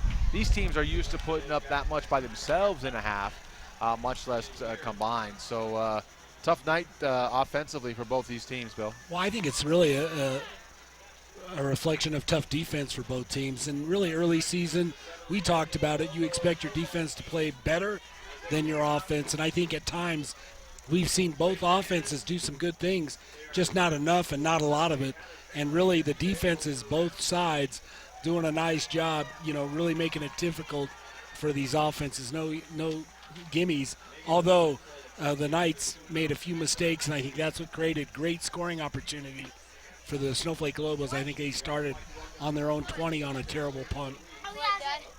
Kevin has Want to thank the broadcasting crew of Snowflake and Show Low High Schools who are bringing you live video coverage on iTalk1067.com. We have Nicole Kraus. On audio is Dimitri Nez and Amy Lara. Graphics, Julio Juarez, McKenna Legg. On camera tonight, a lot of people getting a chance to help work the camera. We have Lissa, Nicole, Mercedes Sullivan, Rajleen Cox, Caden Ramage, I think. Yep. Nick Cantor, Eli Martineau, Brianna Farber, Jessa Hunt, Chelsea Weir, Gianna Diaz, and Aubrey Callender. Those are the students that are bringing you live coverage here tonight. And we got McKenna now. She's no longer on the camera. She's up here in the, I don't know if you really call it the studio. It's a tent. She's trying to keep us on track. She's got her job cut out for her. She's up here to help, do all that because we need a lot of help. Well, that's going to do it for us here on the Sunrise Park Resort halftime show. When we come back, we'll have third quarter action. The Knights get a chance to get their offense on the field first, right here from Snowflake High School. And don't forget to continue to check us out online coverage at iTalk1067.com. We'll be back right after this. There's no better time to visit Horn Auto Center. Check out the all-new Chevy Silverado. Voted 2014 North American Truck of the Year. Strong for all the roads ahead. Or find new roads with the all-new Corvette Stingray. Voted the 2014 North American Car of the Year. Visit Horn Auto Center on the Deuce of Clubs in Show Low across from Safeway and at hornauto.com. You're at home with Horn since 1991. Black Diamond Auto Glass provides the finest full-service mobile and in-shop glass repair services. From free chip repair to windshield replacement, tinting, and more. We're here to pamper you and your car. Black Diamond Auto Glass. Yeah.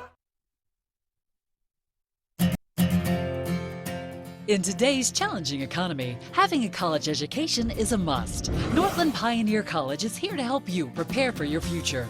NPC is committed to providing you with the highest quality education with the lowest tuition cost in the state. We offer a variety of advanced learning classes to prepare you for a transfer or associate's degree, personal interest education, or earning your GED. Contact an academic advisor for more information. Go online at npc.edu. This job looks perfect. It says you need a high school diploma. You've got one of those, right? Skip the drama. Get your diploma. I got that. Find free adult education classes at finishyourdiploma.org. Need a fireplace? Ace has that. Need barbecue grills? Ace has that. Need paint? Ace is the best place for that. Need a chainsaw or weed eater? Ace has that too. Ace can even fix your chainsaw and your weed eater. Ace Hardware has everything you need for your home improvement project. They even have a 24/7 locksmith. Orthodontist Dr. Joshua Beeler has been providing family-friendly orthodontics in Show Low and the entire White Mountains since 2006. If you need braces, stop in and see the friendly folks at Beeler Orthodontics and meet their professional staff. Dr. Beeler and his team have the latest in orthodontics technology, and they work with each patient individually to custom tailor the most effective treatment plan for the best results. Beeler Orthodontics is a proud sponsor of high school sports. Beeler Orthodontics, live to smile, love your smile.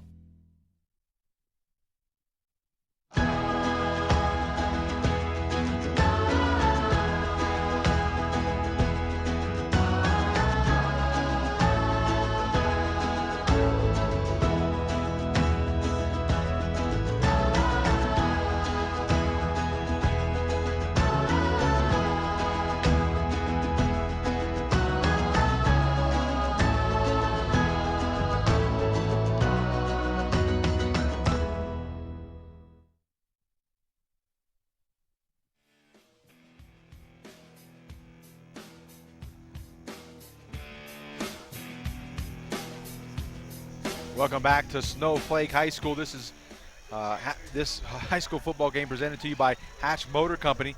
Let's go down to our sideline reporter, Camden Smith, as we get set for third quarter action, Cam, did you get any feel or any insight into adjustments for the Snowflake Lobos? Mike, I'll tell you, the thing about this second half, I think it's going to come down to conditioning. Tempe Prep, if you've noticed, they've been playing both ways, both sides of the ball. They don't have a huge program, not a lot of kids over there on that far sideline, which means those players have got to play both offense and defense. Not a lot of rest for those guys. We saw a lot of hands on hips in the first half. We saw a lot of drop balls and turnovers. Could be the fatigue coming into the factor, but we'll see how things go in the second half. I think Tempe Prep maybe has their work cut out for them in this second half. If Snowflake can keep their focus, this is going to be all Lobos the rest of the way. All right, thank you very much, Camden, for that. That's a good factor to bring up, Bill. As you talked about in the pregame Ace Hardware keys to the game, that controlling the line of scrimmage was going to be a key to the game, and if you're tired, it makes it very difficult. Hey, these guys are battling again. Altitude, another thing, coming up here to Snowflake, maybe a little bit harder on them. We'll see, but they get the ball. We'll see what this first drive does. Snowflake had great intensity when they scored at the end of the first half. We'll see how they come back here to begin the second half. The kickoff, the second half kickoff brought to you by Northland Pioneer College. When it comes time to kick off your college education, choose the college with the lowest tuition in Arizona. And there's the high end over end kick, fielded at the 24-yard line. Out to the 30. He's got room at the 35. Matsumoto trying to cut back inside and is finally knocked out of bounds, but good field position will the Tempe Prep Knights have at the 45-yard line. They will have it 1st and 10. Nice job just returning, a simple return, just keeping it right up the right side, right in front of the Snowflake Lobo sideline, knocked out of bounds, but great field position all the way out to their own 45. Well, we'll see if the Knights come out with anything different formation-wise, as it looks like they are going to go, LeBeau's going to go back under center. They have a new fullback out there. That's John Begul, maybe perhaps to help with the fatigue. LeBeau gives it to the deep man. It's Waltz. He's tripped up, but they're going to call him down. They're going to say knee went down after a 2-yard pickup. Going to bring up 2nd down and 8. Solomon in there on the tackle. Waltz tried to keep his feet, but just couldn't quite get there. Well, good job by Solomon. Looks like Waltz had some yardage that time. Took it off the left side. Lead block that time by the fullback, but the goal. Again, the goal. Solomon like brings him down, or makes him touch his knee to the ground. They send Brown wide right, I back behind LeBeau. Brown goes in motion, pitch it this time to the deep man. That's number 35, and he's got some room off left tackle, but the ball's loose, and I think Snowflake may have it. And no, they're going to say that the Knights somehow got back on that. The new ball carrier that time was Ahmad Jones, but he put it on the ground and just able to recover it. They do pick up another 2 yards, going to bring up 3rd down and 6. 5th fumble on the night for Tempe Prep. Yeah, not a good sign for any offense. 5 turnovers. They've only lost 1, which it's an anomaly, I think, mathematically, that they've only lost 1, but 1 turnover. Carter Sampson now the wide out for the Knights here on the near side of the field.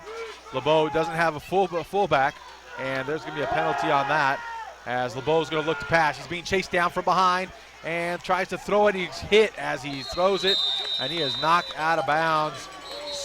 Zach Solomon there, and there's a penalty on the play as the fullback didn't get on the field. Either Waltz or Britton didn't get back on the field to play on time. We're going to let the officials figure that out. Ahmad Jones, again, only a sophomore, playing like a sophomore, comes in late off the sideline.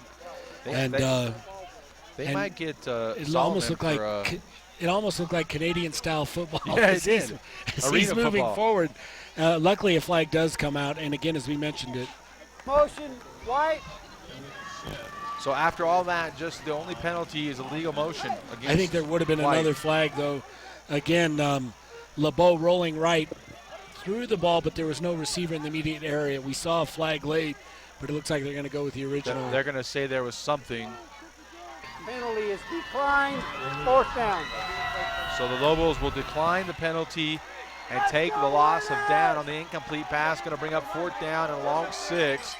LeBeau took a pretty good shot on that one, but Camden talked about fatigue, and we see Tempe Prep shuttling different players in, perhaps trying to give guys a rest, but they also are kind of ruining the flow of the offense.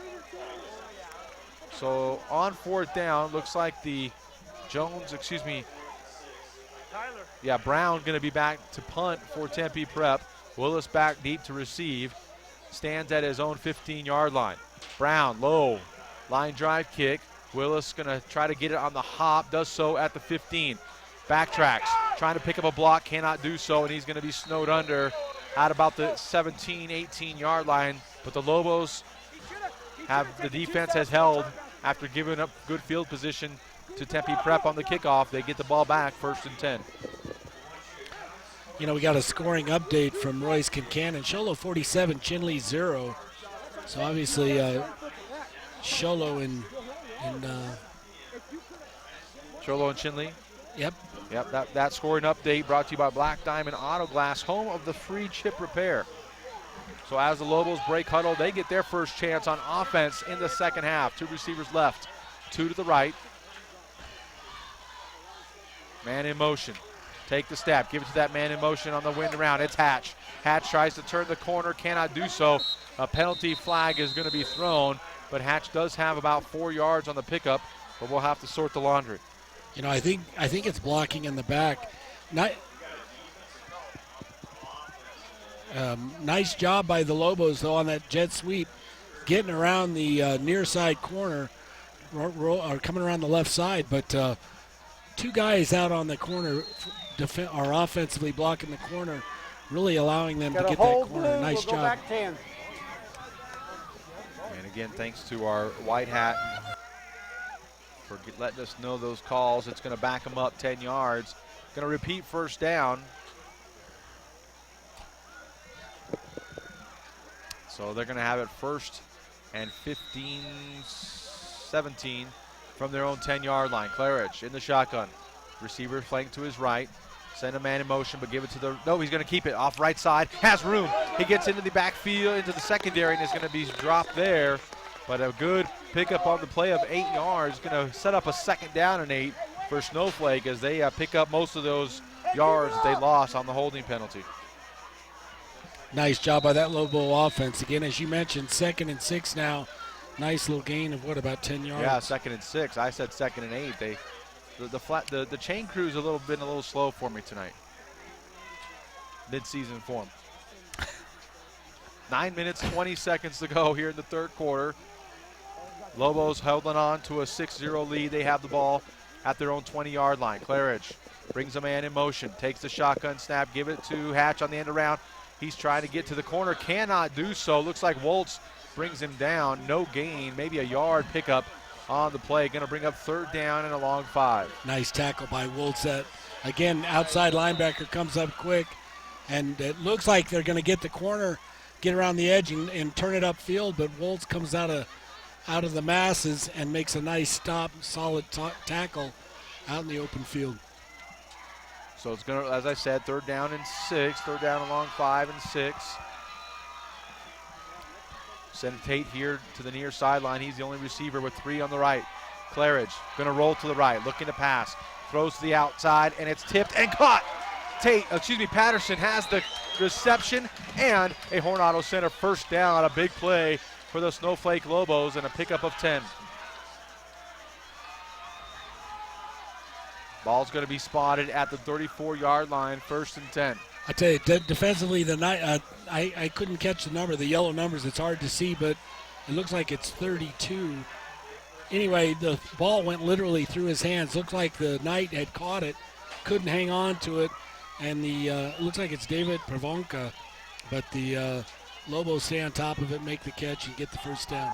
Patterson and Tate lined up to the near side. Hatch in motion again, but this time Claridge is going to keep trying the middle and does drag a tackler with him. And a pickup of 2 on the play. Going to bring up 2nd down and 8. Really trying to keep that defense guessing. 3rd option on that play. First is the jet sweep, then's the dive to the backside, and that time the quarterback pulls it and takes off on his own right up the front.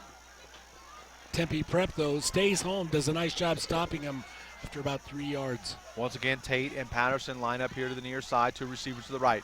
Claridge takes a snap, looking to throw, throws the quick hitter, and it's incomplete right through the hands of the intended receiver. Lots of coverage over on that far side. Looks like it was intended for Willis, and ball falls incomplete. Going to bring up 3rd and long. Big down now for the Lobos. 3rd and 7 for the Lobos. Really wanting to keep this drive alive. 7:24 left here in the 3rd. 7:24 left.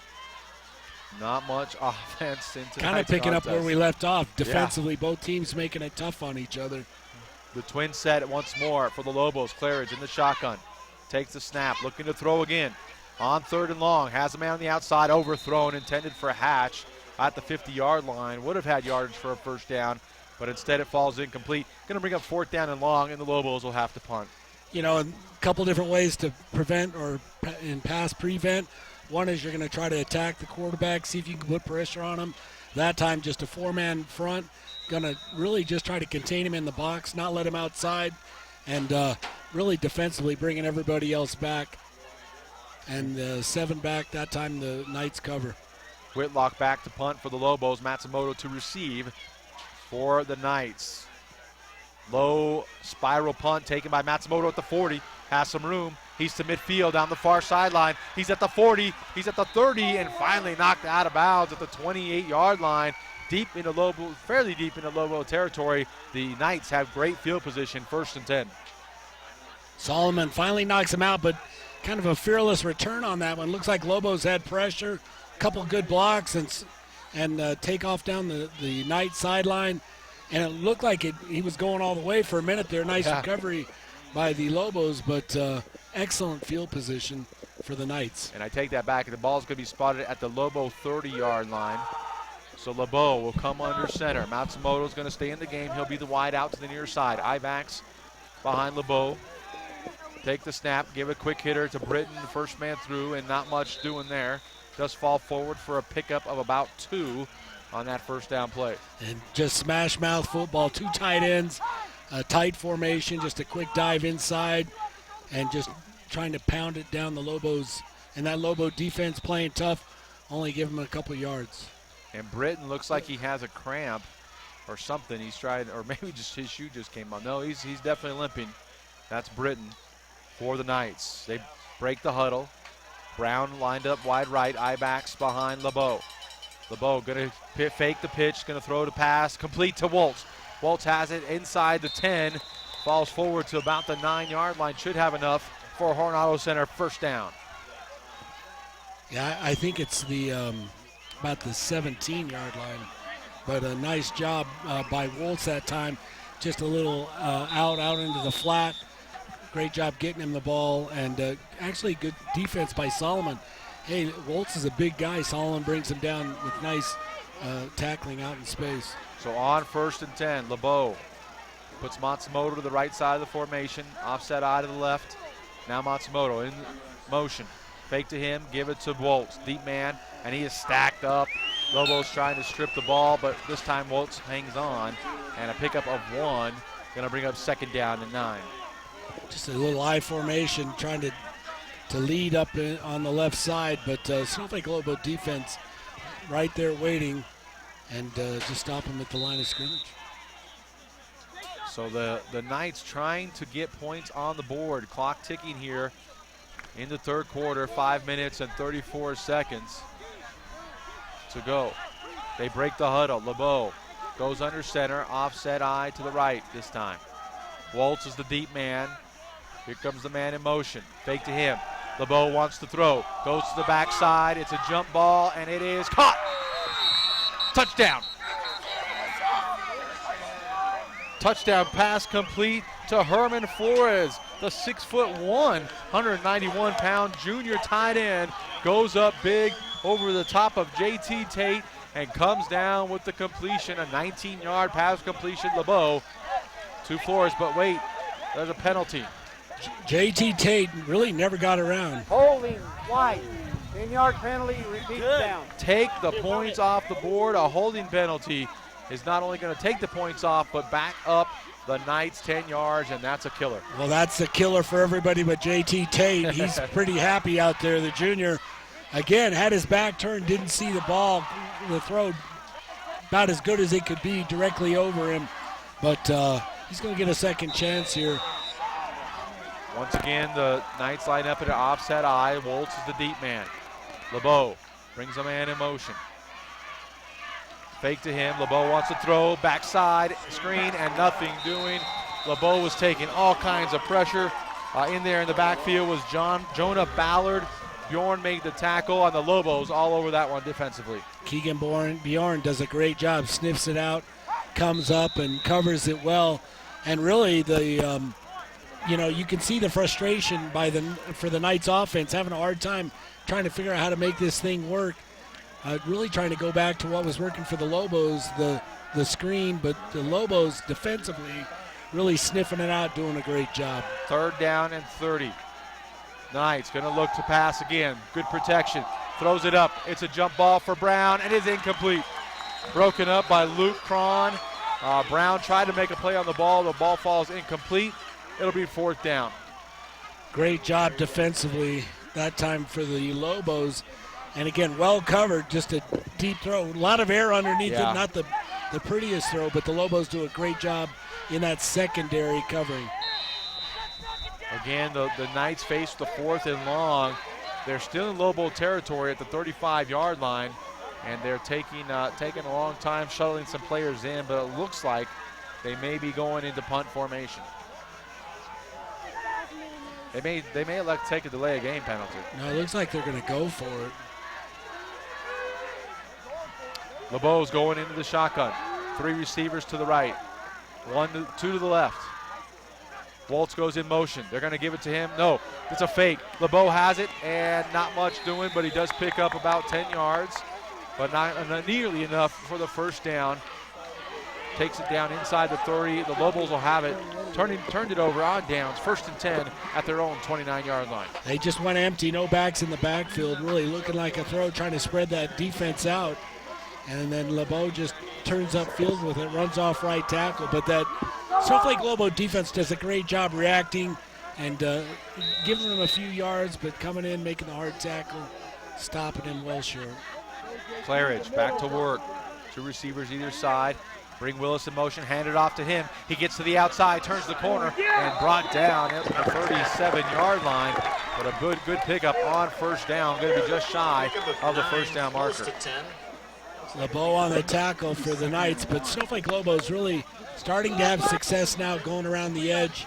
Again, they're outside, the left side, back to their own sideline.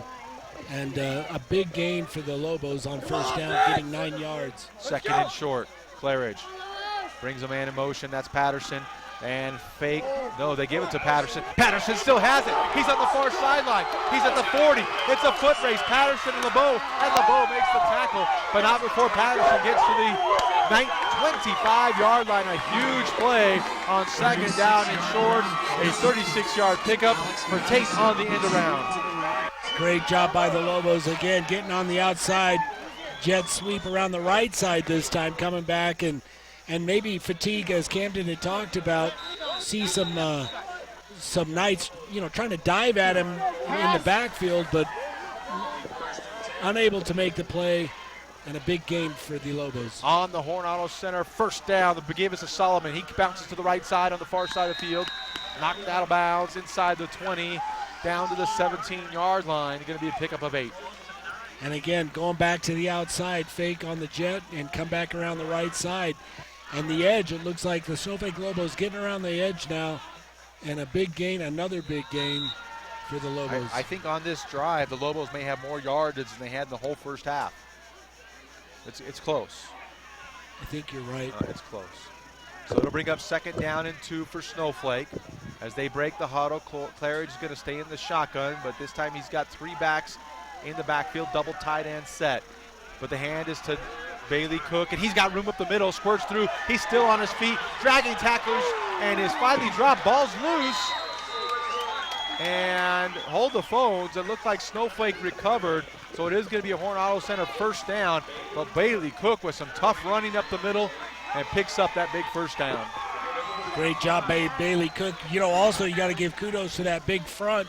You saw 2 guards pulling, a lot of guys out in front leading the way. And again, I don't know, physical fatigue and mental fatigue for the Knights as they're starting to wear down. So once again, 1st and goal to go. Claridge takes a snap, going to give it to Cook again. Big bodies upside. This time the Knights are there, and they turn away. The ball's loose, and Tempe Prep has recovered it, and it's a 1st down on the turnover. They took it from Cook as he was stacked up in the pile. Isaiah Britton stripped it and took it the other way, and a huge, huge turnover for the Snowflake Lobos. I tell you what, you can see just a shocking play that time. Lobos knocking on the door, Cook going around the right side. Let's go down to our sideline reporter, Camden Smith, who had a good view of that one. Camden? I'll tell you from my vantage point, of course I'm not on the field, it sure looked like he was moving backwards, or they had his momentum stopped and was forcing him backwards. So it's obviously the whistles hadn't blown yet, so that's why it's going to be called a fumble, but interesting call here. All right, thank you much, Camden, and that's why you tell your guys to play to the whistle, though. Well, good heads-up play by Britton that time, coming away, stealing the ball, and getting the ball back for the Knights. LeBeau gives to the deep man, that's Waltz, and not much doing as he tries to get off right tackle. Pickup of 2 yards. Weber, the first man there for the Lobos defensively. The box guys, they're confusing me. They're saying it's 4th down, but it's not. It's 2nd down. And then the official goes over there, and he doesn't change it. He's enjoying the game as much as we are. A lot of action down there trying to figure this thing out with 2:18 left here in the 3rd. No doubt this second half has had a little bit more going on than the first half did. But Tempe Prep taking a long time to get this next play called as they finally break the huddle. LeBeau under center. I-backs behind it, and they save the delay of game penalty on 2nd and 8, and they call a timeout. We will step away. You're listening to Hatch Motor Company's presentation of high school football on iTalk 106.7 and on the web at iTalk1067.com. When it's time. You're clear how much time? 30 seconds. 30-second break right here. You've got it. Amy, 30 seconds on a commercial break right now. Hey guys, real quick question. What would be the radio station that would be covering Holbrook?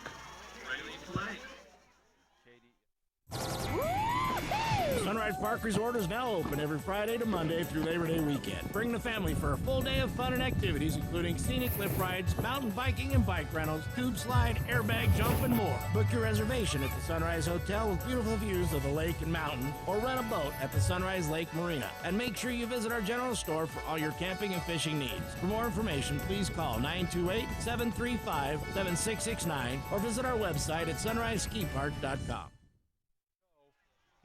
Third quarter.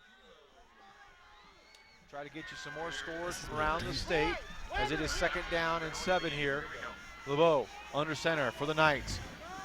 Looking to throw. Has a man going deep down the sideline, and a lot of contact as Flores and Trent Hatch running step for step down the field, and the ball falls incomplete. Great play by Trent Hatch that time.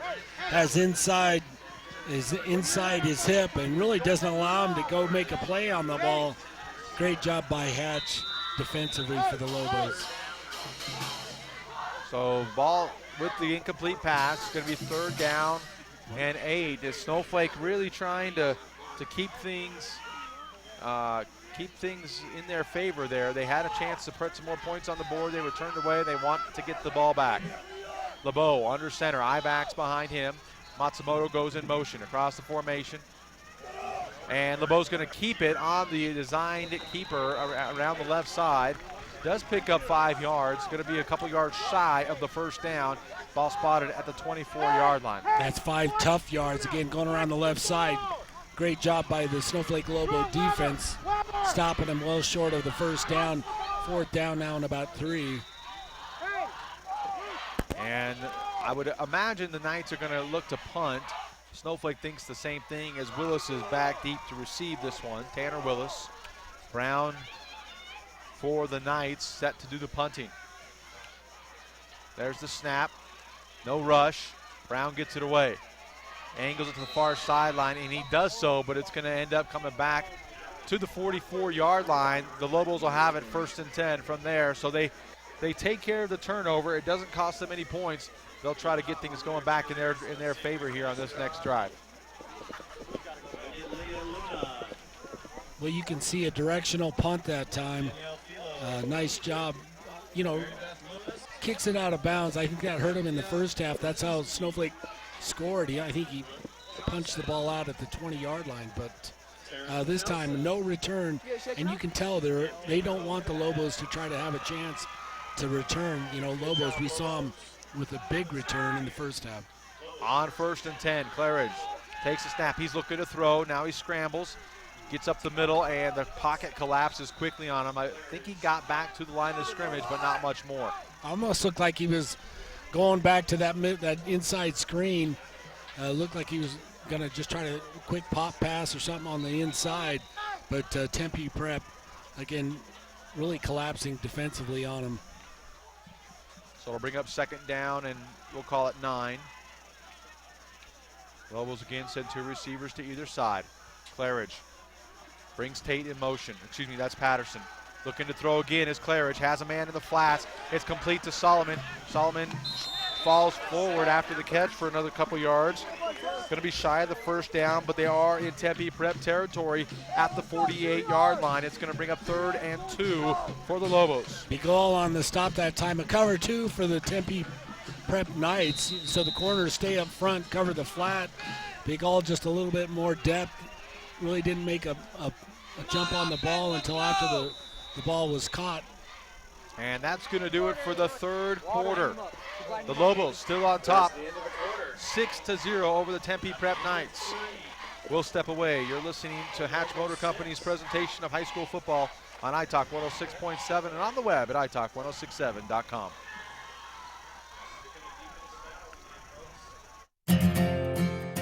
In today's challenging economy, having a college education is a must. Northland Pioneer College is here to help you prepare for your future. NPC is committed to providing you with the highest quality education with the lowest tuition cost in the state. We offer a variety of advanced learning classes to prepare you for a transfer or associate's degree, personal interest education, or earning your GED. Contact an academic advisor for more information. Go online at npc.edu.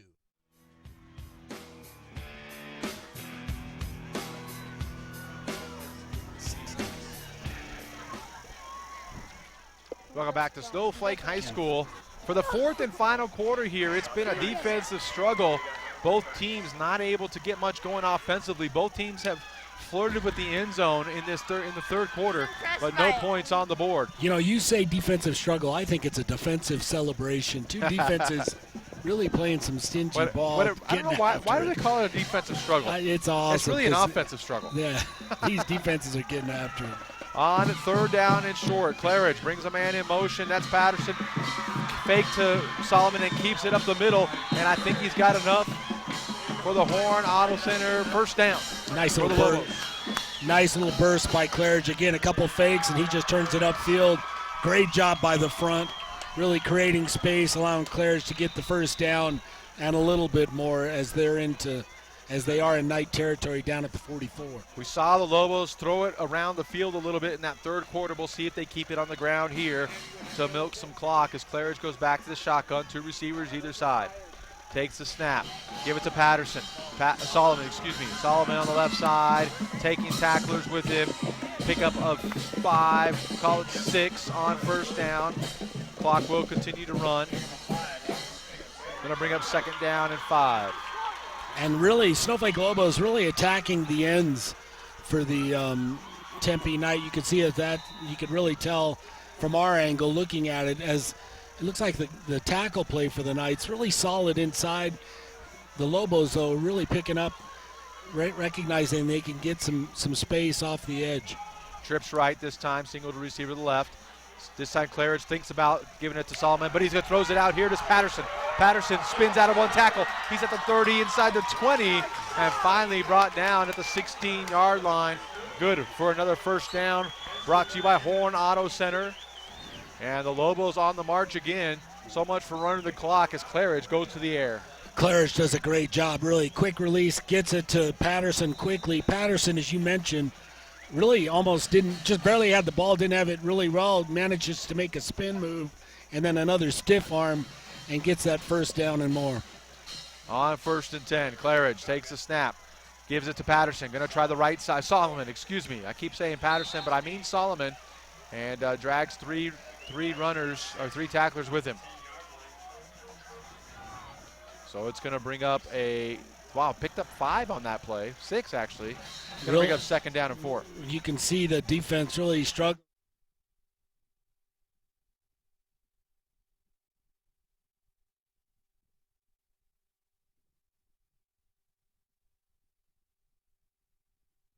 Reads the Lobos 6, Visitor 0. That scoreboard update brought to you by Black Diamond Auto Glass. It's 2nd down and 4. Claridge going to try Solomon one more time. This time cuts it up inside. Hurdles a couple tacklers and falls forward inside the 10 to about the 6-yard line. Going to be very close to the first down marker.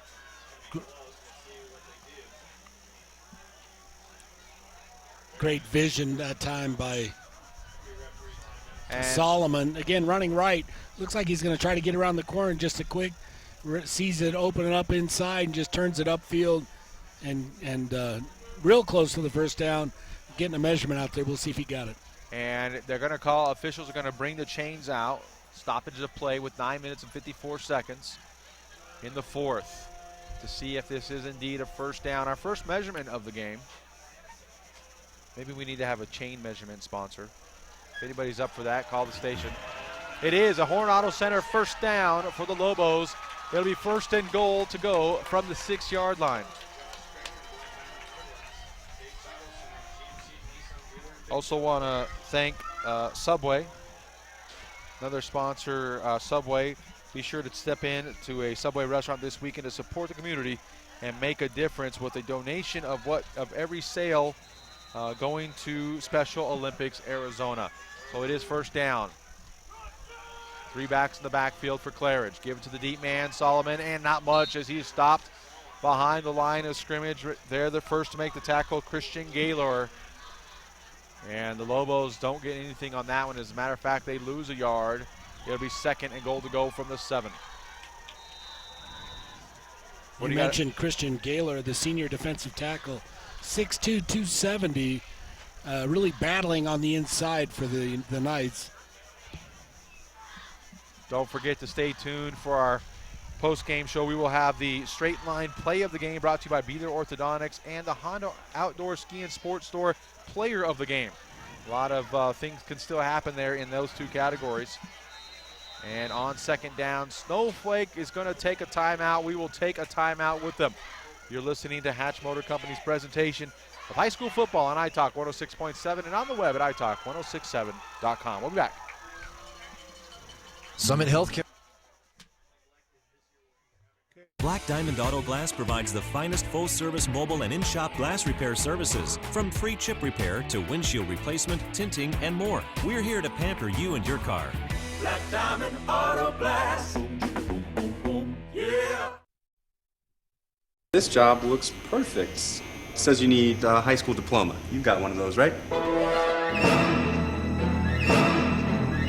Skip the drama. Get your diploma. I got that. Find free adult education classes at finishyourdiploma.org. And they'll break out the measurement tape. Welcome back to Snowflake High School. With our score, Snowflake 6, Tempe Prep 0. With 9 minutes and 10 seconds to go in the 4th, the Lobos have gotten deep into Tempe Prep territory, but have had to call a timeout on 2nd down. Try to get this play right. Last time we were down there, we saw him on this end with this fumble. Britton comes up with a steal, yeah. And Tempe ended up stopping him. So you can bet the Lobos are going to hang on tight. Well, Cook's not in the backfield. It's Zach Solomon, the junior. Flanked to the left of Claridge. Takes the snap. Fake it to Solomon. Claridge is going to try to keep it and gets away from one defender deep in the backfield and is able to get back to the line of scrimmage. Almost the line of scrimmage. Loses about half a yard to the 8-yard line. Waltz in there on the tackle. Almost made the tackle deep. I think it was for a loss. Britton. Whoever number 36 is. That's Britton. Isaiah Britton really had a shot at him, changed his direction. Somebody in the 30s had a shot at him. It's hard to tell with those yellow numbers. They don't think of us poor-sighted broadcasters up here. Old. They didn't think of old. So on 3rd and goal to go, Claridge sends it back to a split formation. Looking to look to throw. Going to throw the screen pass to Solomon. Solomon gets over hurdles, one tackler, and gets into the end zone. Touchdown, Lobos on a great play. Jacob Brown, the would-be tackler, put his head down, and Solomon went right over the top to put 6 more on the board from 8 yards out. Pass completion from Claridge to Solomon for the Lobos. A great job by the blocking for the Snowflake Lobos, really allowing him to get into the end zone, and finally the Lobos come away with a score. Only their second of the game. They've been knocking on the door a couple times, but this time they switch things up a little bit, go to the air, as Keegan Bjorn is thought about going on the field now. Changes course as the Lobos are going for 2. So fumble on the snap, and Claridge going to be dropped for a loss, and the conversion attempt will go down as a fail. But the Lobos put the lead a little farther away with 8:17 to go. It's 12-0. The Lobos on top. We'll step away. You're listening to Hatch Motor Company's presentation of high school football on iTalk 106.7 and on the web at iTalk1067.com. 30, You're clear. How much time? 30 seconds here. Can we not set up by the stinking fan next time? You know, I'm going to tell you something. I got a little school spirit.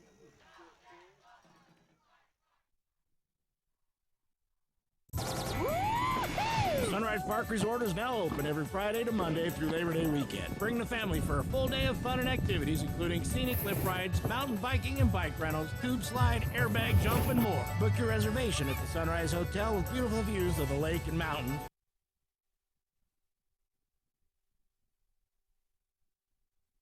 Lead over Tempe Prep. Want to give another shout out to Hatch Motor Company for being the title sponsor for this year's high school sports coverage.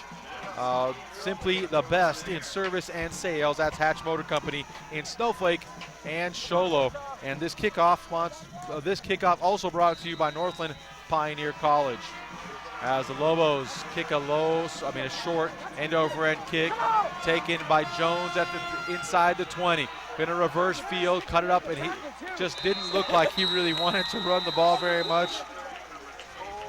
As that is Mortensen in there on the tackle for the Lobos. And the Tempe Prep Knights will have a lot of work cut out for them as they will start 1st and 10 from the 23-yard line. 23-yard line. Anything you'd like to say about that? Good call. Good call. You're worse than a teenager, you know that? Yes. as long as you know that.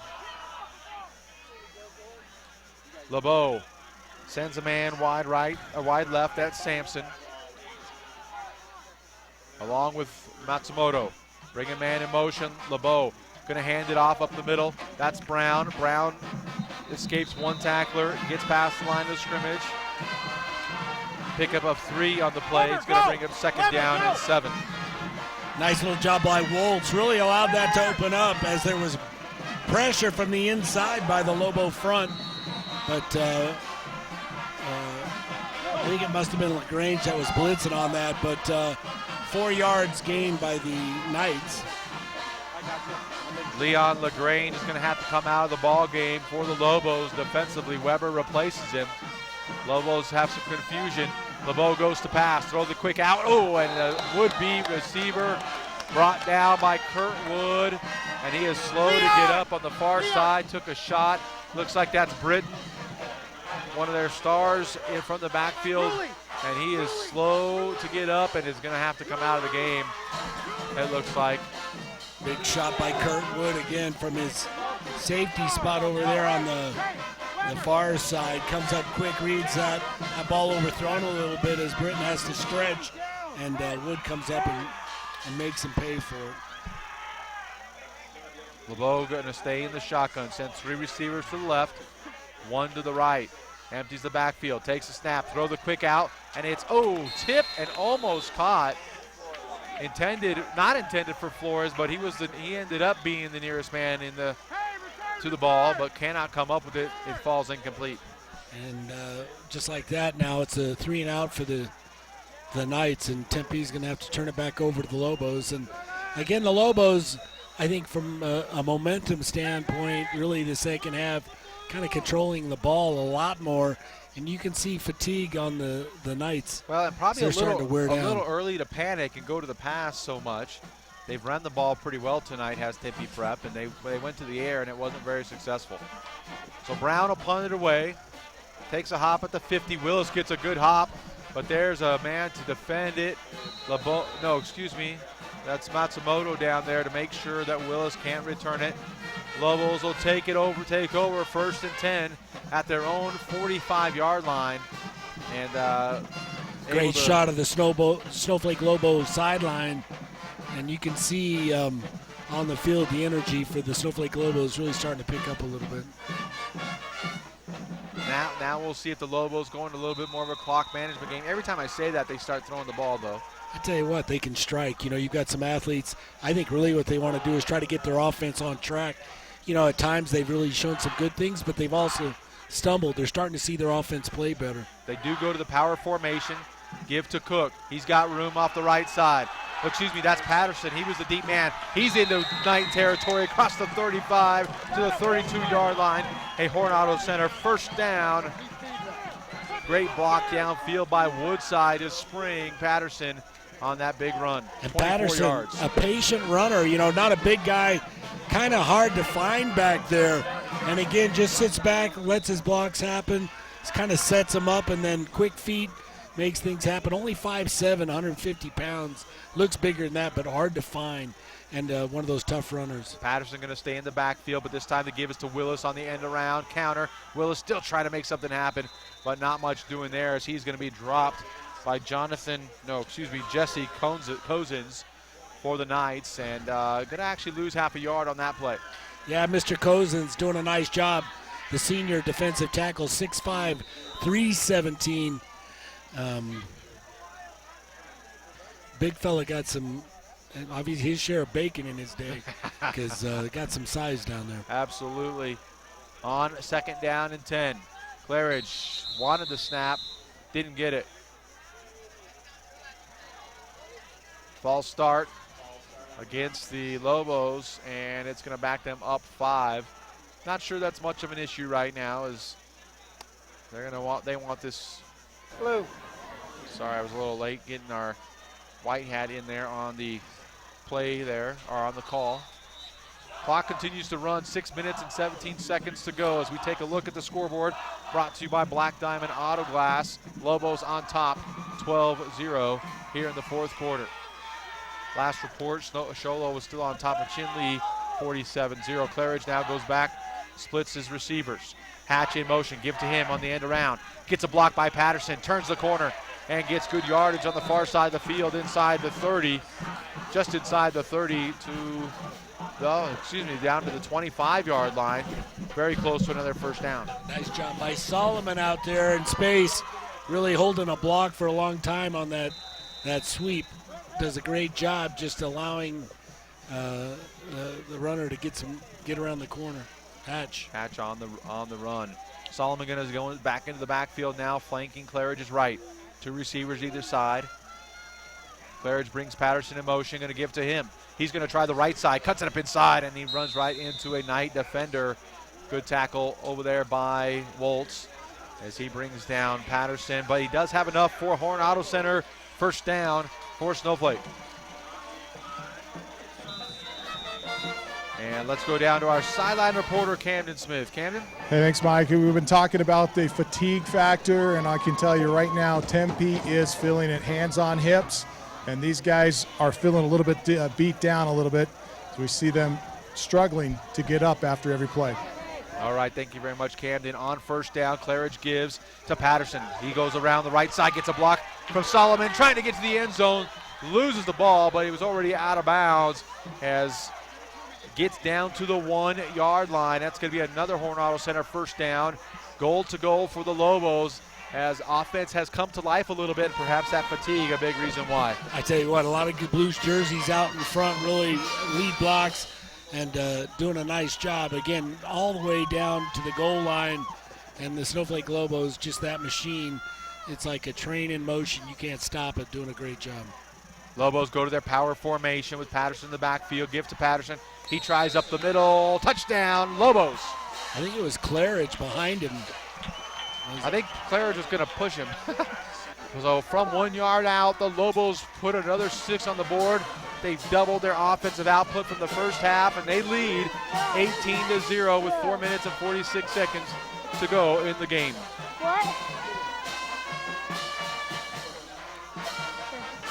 And now I would imagine they would come out and try for the 2-point conversion again, unless, of course, they don't.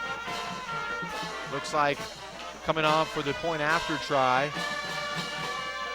will be number 30, there he is, Calvin Stepp. The 5'10" junior puts it down, and it is good.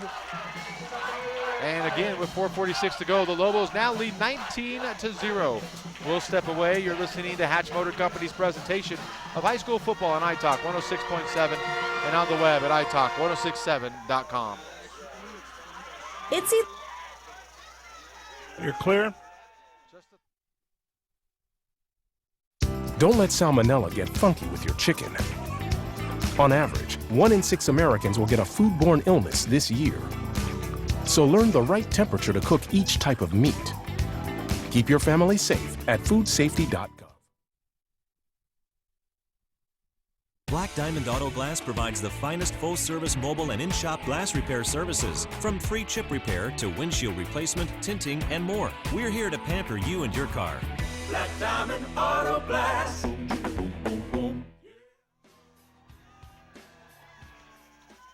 Welcome back to Snowflake High School. Lobos on top of the Tempe Prep Knights, 19-0 on a 1-yard touchdown run by Alex Patterson. This kickoff brought to you by Northland Pioneer College. When it comes time to kick off your college education, choose the college with the lowest tuition in Arizona. It's an end-over-end kick fielded at the 25-yard line. Now at the 30, the 35, 34-yard line, call it. Tackled there. Whitlock in there on the tackle, along with Cole Mortensen for the Lobos, and they will have the Knights, will have a first down and 10 from their own 34-yard line. Decent field position for the Tempe Knights. Do I need to take that away from you? Come on, the game is getting exciting finally. It is. 4:39 left here in the fourth. And we have a timeout. And just like that, timeout on the field, and we will take it with you. Got to pay some bills. You're listening to Hatch Motor Company's presentation of high school football on iTalk 106.7 and on the web at iTalk1067.com. We'll be right back. When it's time to paint your home, it's time to trust Clark & Kensington Exterior Paint from Ace Hardware. Another 30 here.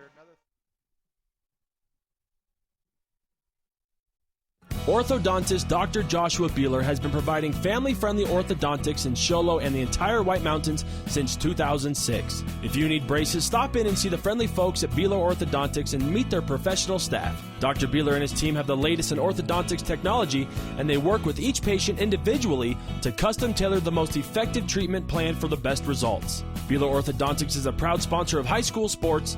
Beeler Orthodontics, live to smile, love your smile. Talk it over after the timeout, and they come out for their first down play. New quarterback into the game is number 10, and there's the handoff into the backfield. Looks like we've got a lot of substitutions as the Lobos first team defense make sure to send a message. And they get forward progress back to the line of scrimmage. It'll be 2nd down and 10. New Looked quarterback. Like Willie Lewis was down at the bottom of that pile for the Snowflake Lobos on that defensive front. Does a great job. New quarterback in there for the Knights is sophomore Max Rich, 6'1", 170 pounds. They pretty much brought a whole new offense out as Rich goes under center. Ivax behind him, takes a snap, give it to the deep man, and not much doing there as it's given to Jones. And I think the ball might have popped loose, but the Knights recover it. Gain of a yard on the play. Going to bring up 3rd down and 9. Ball spotted at the 35-yard line. Britton's night is probably done, as he been pretty banged up most of the game. And with this one at 19-0 with under 4 minutes to go, they figured it might be better to save him for next week.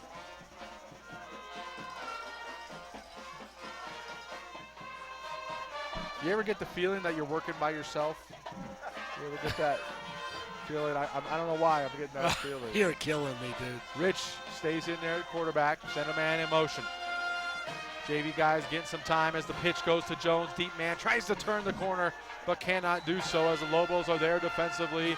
Another loss on the play, back to the original line of scrimmage. Going to be 4th and long, and Tempe going to be forced to punt. Great job by that Snowflake Lobo defense coming up as they tried to get around the right side. That defensive left side for the Lobos do a great job coming up and stuffing it. Willis going to drop back deep to receive. And Brown in to punt for the Knights. High snap, fielded though, and he gets it away, and perhaps his best punt of the night. Takes Willis back to the 30-yard line. Going to try to set up the wall.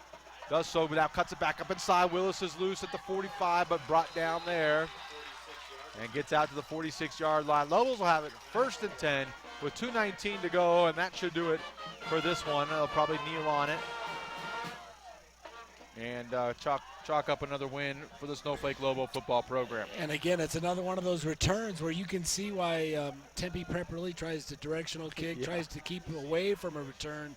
Snowflake Lobos doing a great job. They really do that so nobody gets hurt, probably. Yeah, perhaps.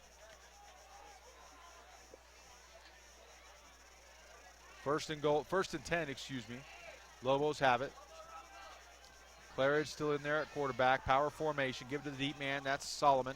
Solomon hurdles another tackler and is brought down across midfield at the 48-yard line. Pickup of 7 on the play. Cozen's in there on the tackle for Tempe Prep. 6 yards pickup on the play. 2 minutes to go. Are you surprised at all that Coach Solomon not putting in more substitutions at this point in the game? I think he's still trying to make sure offensively, trying to get things dialed in. You look at the schedule, again, a couple of good games coming up. Fountain Hills next week, and I think it's Coolidge after that. You know, their schedule only gets tougher. And Solomon on the carry, does pick up 2 yards, going to bring up 3rd and 2. Clock continues to run. Minute 26 to go. Speaking of schedules, Bill, next week we will be at Walden Grove. Blue Ridge at Walden Grove, down by Tucson. We'll get to see the Yellow Jackets in action for the first time this season. No game this week, and we're able to take care of St. John's in their first game. This Snowflake Lobo team will have no game next week, so perhaps that's why his guys can rest next week. And Sholo has no game next week. Now, all I can tell you in Camden is make sure you guys hydrate. I don't want to see Camden cramping up down there in the valley, playing in the valley. So a timeout on the field. I didn't even see who called it. I was not really paying attention. Snowflake calls a timeout. Interesting call. They could have taken the 5-yard penalty and I'm sure not been hurt by it. Don't forget, though, while we're in timeout here, to stay tuned for the post-game wrap-up show where we will announce a couple of awards. We have the Honda Outdoor Ski and Sports Store Player of the Game, and we'll see what fun Bill London has in store for us on that one. I'll tell you what, we're going to have our work cut out for us because there's a lot of defensive guys you probably want to recognize. And offensively, you know, at times we saw some spurts, some good solid play. Also, the Beeler Orthodontics Straight Line Play of the Game. That's Beeler Orthodontics. Live to smile. Love your smile. So Claridge comes back after the timeout on 3rd down. On the end around, new ball carrier, number 21. Turns the corner, has enough for the Horn Auto Center. 1st down. Keep the chains moving, stays in bounds. Give credit on the run to Richard Baird, a senior, 5'8" senior. And he keeps the chains moving, and with 54 seconds left in this one, Lobos should be able to take a knee. I don't know, maybe Snowflake doesn't take a knee. They may just run offense, run the ball. I don't know. Looks like they're going to be taking a knee. Claridge does go under center now. Looks like he will. They're gonna take as much clock as possible, and this should be the last snap of the game. As Claridge goes under center.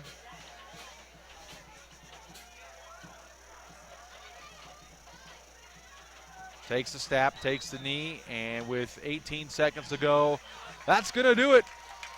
Your final score brought to you by Black Diamond Auto Glass, the Lobos 19, Tempe Knights 0. We'll step away when we come back. It's the post-game wrap-up show right here on iTalk 106.7 and on the web at iTalk1067.com.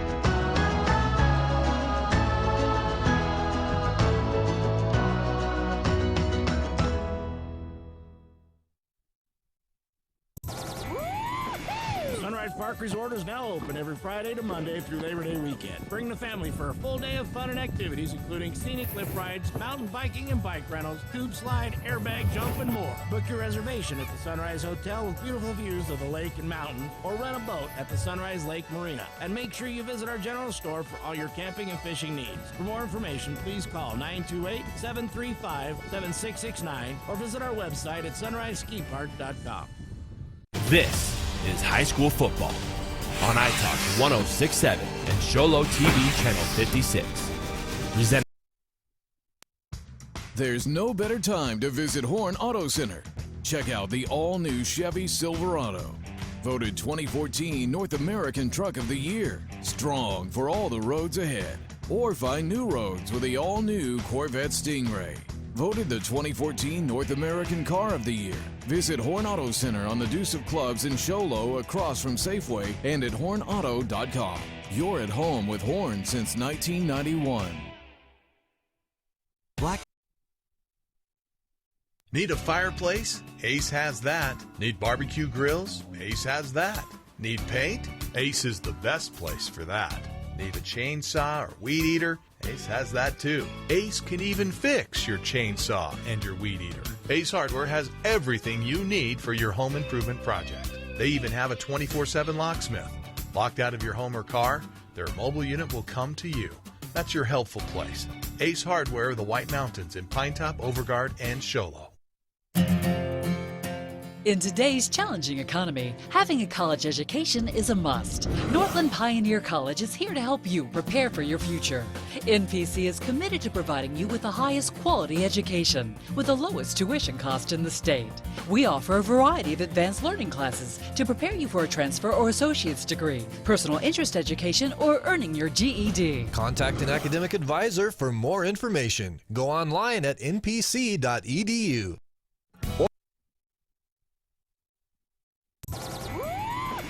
Sunrise Park Resort is now open every Friday to Monday through Labor Day weekend. Bring the family for a full day of fun and activities, including scenic cliff rides, mountain biking and bike rentals, tube slide, airbag jump, and more. Book your reservation at the Sunrise Hotel with beautiful views of the lake and mountain, or rent a boat at the Sunrise Lake Marina. And make sure you visit our general store for all your camping and fishing needs. For more information, please call 928-735-7669 or visit our website at sunriseskipark.com. Dimitri Nez and Amy Lara. On graphics, Julio Juarez, McKenna Legg. Also, McKenna is up here making sure keeping us square. On camera tonight, Lissa Nicole, Mercedes Sullivan, Rosleen Cox, Caden Ramage, Nick Cantor, Eli Martineau, Brianna Farber, Jessa Hunt, Chelsea Weir, Gianna Diaz and Aubrey Callender. A great job by the students once again of Snowflake and Sholo High School in bringing you live coverage. Make sure you take a chance, support these kids. They're doing good work and doing very professional work in spite of us. You know, they do a great job. It's a lot of fun to be around them. Hard workers, and I can promise you we were nothing like them when we were their age. Very impressive job by their advisors as well. Mel West, these guys do just an outstanding job. Well, we talked a lot tonight, Bill, about tonight's contest being a little bit of a defensive battle. I won't say struggle because I know you don't like that word. It was a celebration, defensive celebration. Defensive celebration.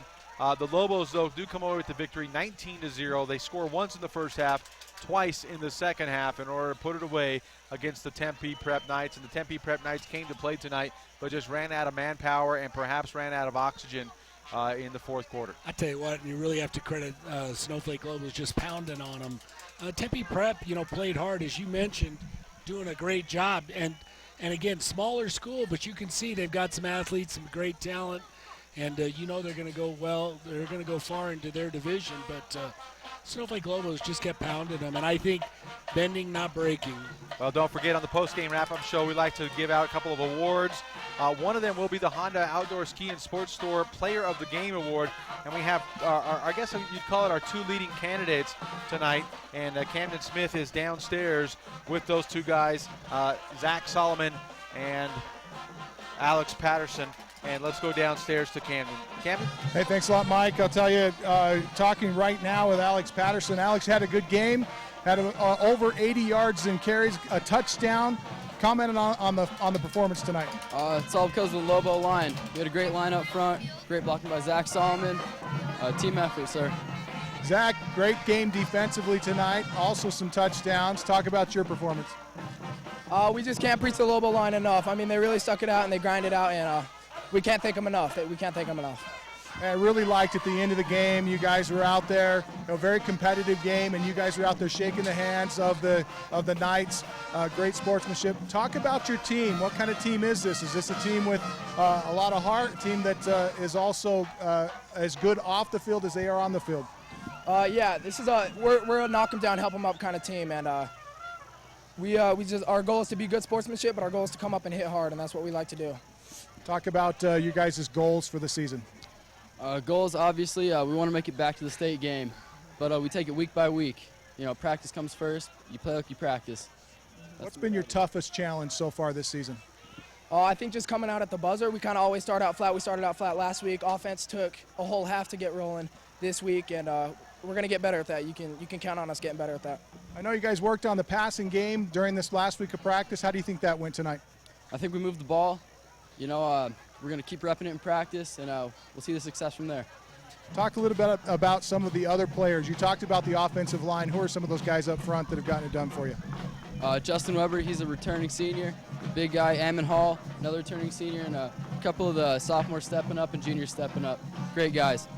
Alex, Zach, congratulations on the win, and we'll see you down the road. Hey, thank you, sir. Thank you. All right, thank you very much, Camden, for that report, and for Zach and Alex, stopping in to see us. Camden, you were down there on the field all night. Was there a marked difference that you could see as the game went on in the intensity and the execution for the Snowflake Lobos?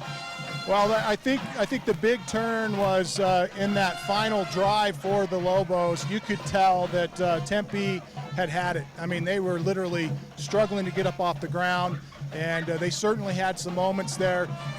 They were step for step with the Lobos in the first half, but you could tell that the Lobos certainly wore them down, especially late in the contest. We talked about fatigue. We talked about a little bit about elevation. I'm certain that those things came into play tonight. Don't forget that Tempe Prep's a smaller team. They had to go both ways. A lot of their players going both ways on the field almost the entire night. So it was a tough loss for them tonight, but I'm certain that they'll learn from it. And they're certainly a good team, going to be good down there in Division 5 this year. I think they're going to have another run at the state title in their division. All right, thank you very much to our sideline reporter tonight, Camden Smith, and also the glue that holds this whole show together. The glue, absolutely. But, it's funny listening to those guys, those Snowflake guys, Bill. They talk about senior, and every year you think, oh, look at all the seniors on the Lobo roster. Then they're going to take a step back, and then they just bring more seniors. Next man up, absolutely. Yep. Next man up. A lot of talent here in Snowflake, and these guys like to play, and it's nice to see that coming.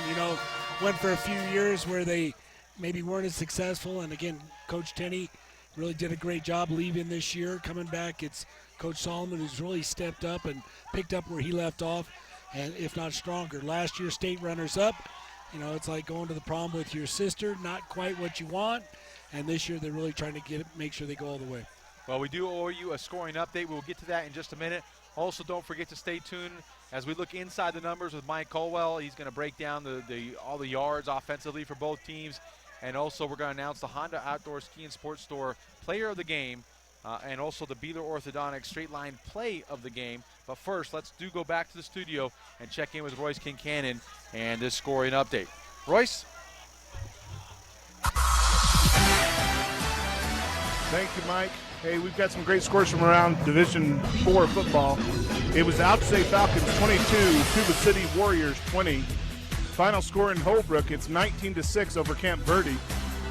Troya Magnet 42, Rincon 14. Coolidge 14, Amphi 6. Catalina Foothills 30, Pueblo Magnet 12. Sahuarita 26. South Point Catholic comes from behind. It's 28-26 with only moments to go. Empire and Walden Grove are tied at 14. Santa Cruz Valley all over Palo Verde Magnet by a score of 33-0. Sholo 47, Chenli 0. And the last thing we heard from St. John's, it was St. John's 8 and Globe 6. Flowing Wells 28, Deming, New Mexico 14. A final out of Safford, it's Safford 26, Thatcher 0.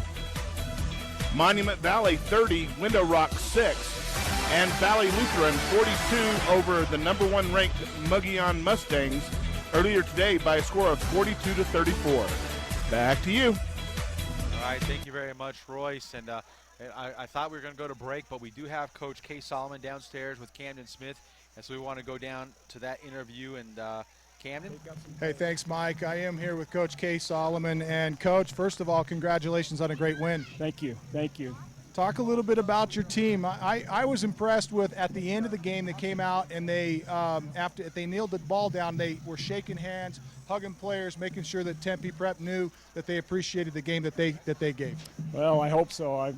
We have a good bunch of kids here, and they're tough, hard-nosed football players, but they're good sports too. And we preach it in practice. We do it in practice. We tell them you hit each other hard, but when the play's done, the play's done, and help each other up and move on.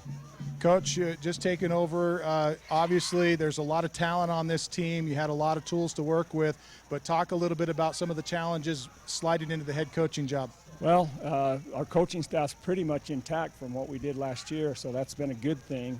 Defensively, they've definitely gelled in the past 2 weeks, 2 shutouts in a row. That's huge for us. And Coach Hargrove and his staff on the defensive side of the ball, they're doing a great job, and the kids playing on that side of the ball are doing a great job. So defensively, are there things to get better at? Definitely, but we're really happy with the way things are going on that defensive side of the ball right now. Coach, you had a great second half. Talk about the difference in the second half. What were some of the things that you saw?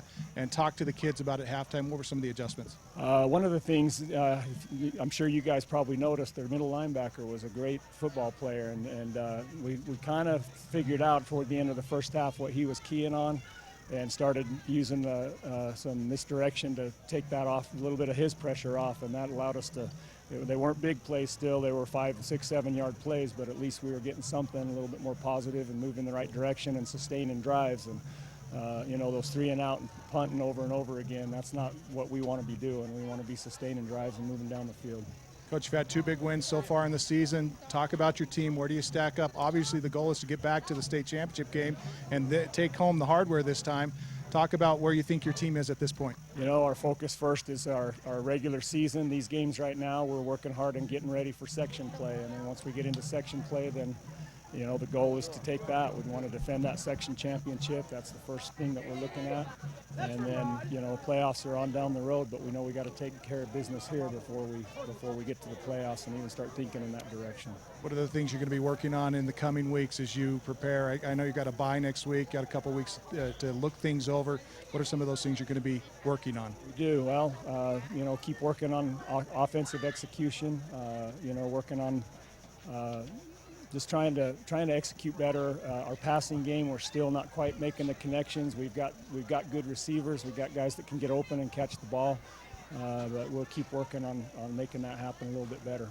Coach had a great interview with Solomon and Patterson, and they gave all the props to their offensive line. Your thoughts on that? Well, they know where it's at. They, you know, we preach that with this group, and you know, they've got a head coach that's an offensive lineman and an offensive line coach, and they know that if we're going to move the ball on the ground, then they've got to have 5 guys up there, and really for us it's 7 guys, because our X's and Y's, our tight ends is what they are. If they're not getting the job done too, then that, you know, that's part of our offensive line, and they did a great job the second half with a few little adjustments we made, and the rest of it was them just wearing Tempe Prep down. Coach, hats off. Congratulations. We look forward to watching you down the road. Thank you. We appreciate you guys being here tonight. You bet. Coach Coach Case Solomon, head coach of the Sholo Cougars. Back to you, Mike. All right, thank you very much. Excuse me, the Snowflake Lobos. One of those teams. Did we put that on TV? I think we did, unfortunately. We can edit that, right, Ron? All right, thanks, Camden. It's been a long night. We understand. It gets a little tiring down there probably as well. We're going to take a quick break here in the post-game wrap-up show. When we come back, a look inside the numbers and the announcement of our player of the game. We'll be back right after this on iTalk 106.7 and on the web at iTalk1067.com. There's no better time to visit Horn Auto Center.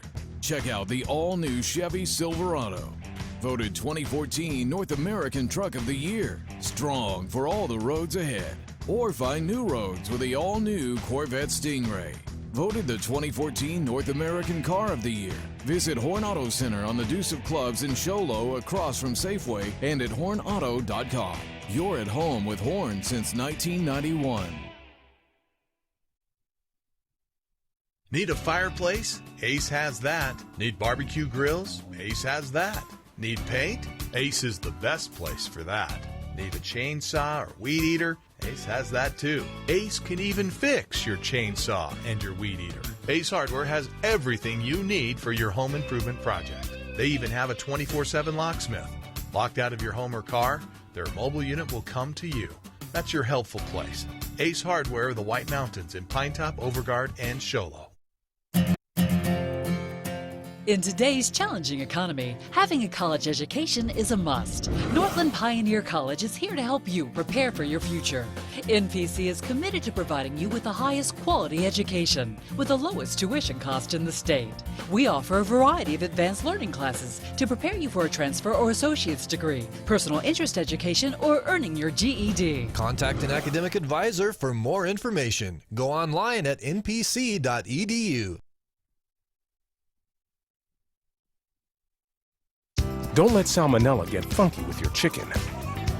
On average, 1 in 6 Americans will get a foodborne illness this year. So learn the right temperature to cook each type of meat. Keep your family safe at foodsafety.gov. This job looks perfect. It says you need a high school diploma. You've got one of those, right? Skip the drama. Get your diploma. I got that. Find free adult education classes at finishyourdiploma.org. Top of the Tempe Prep Knights 19-0.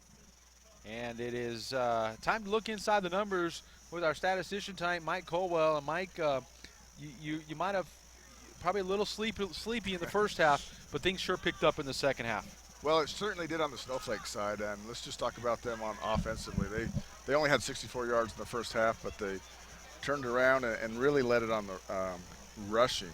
They ended up with 190 yards rushing when they only had 38 in the first half. And then passing, they were 20 yards, so they really didn't open it up very much on the passing, but they really wore down Tempe Prep, and I think Camden talked about it throughout the game that Tempe just kind of got wore out, and some of that Snowflake just keeps grinding it at them. And so they ended up with a total of 244 yards, basically out of 180 yards in the second half.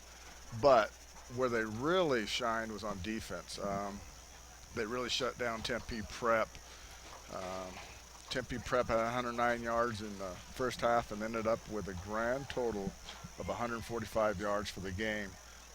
They held them to 33 yards rushing and 3 yards passing in the second half for a total of 36 yards in the second half. So they really, really shut down Tempe, and I'm sure that was a combination of Tempe kind of wearing out, but you got to give Snowflake the credit to keeping the pressure on them. Okay, do we have any individual numbers that we need to point out as we contemplate the Honda Outdoor Skiing Sport Door Player of the Game? Well, let's talk about that. Snowflake they really spread the wealth on the rushing attack. They had 8 different ball carriers. Leading the way was Alex Patterson. He had a run of 36, 24, and he ended up with 6 carries for 83 yards and a TD. And just talking about Alex again, just on the receiving end, he had a 25-yard reception and ended up with 3 receptions for 51 yards. Zach Solomon was kind of the workhorse, 12 carries for 46 yards and a TD. He also had 3 receptions for 25 yards and a TD. So Patterson and Solomon kind of carried the load on the offensive end. Solomon ended up with 14 tackles on defense, so he was all around. But those 2 really led the way for the Snowflake offense, and then Solomon on the defensive end. All right. Thank you very much, Mike, for keeping track of all those numbers. And so, Bill, you've heard the numbers, and now comes the hard decision. You got a couple of big contenders there for the Honda Ski and Outdoor Sport Store Player of the Game. Well, not to mention, when we talked about the Tempe Knights, a couple guys, Woltz, Britton, I think you got to give a shout out to them. As you guys have talked about, not really coming off the field, playing offense, defense both ways, but really making a difference. Turnovers obviously really hurting the Knights, but outstanding play. Kudos to those guys. I know they're exhausted. They got a nice long drive to relax a little bit.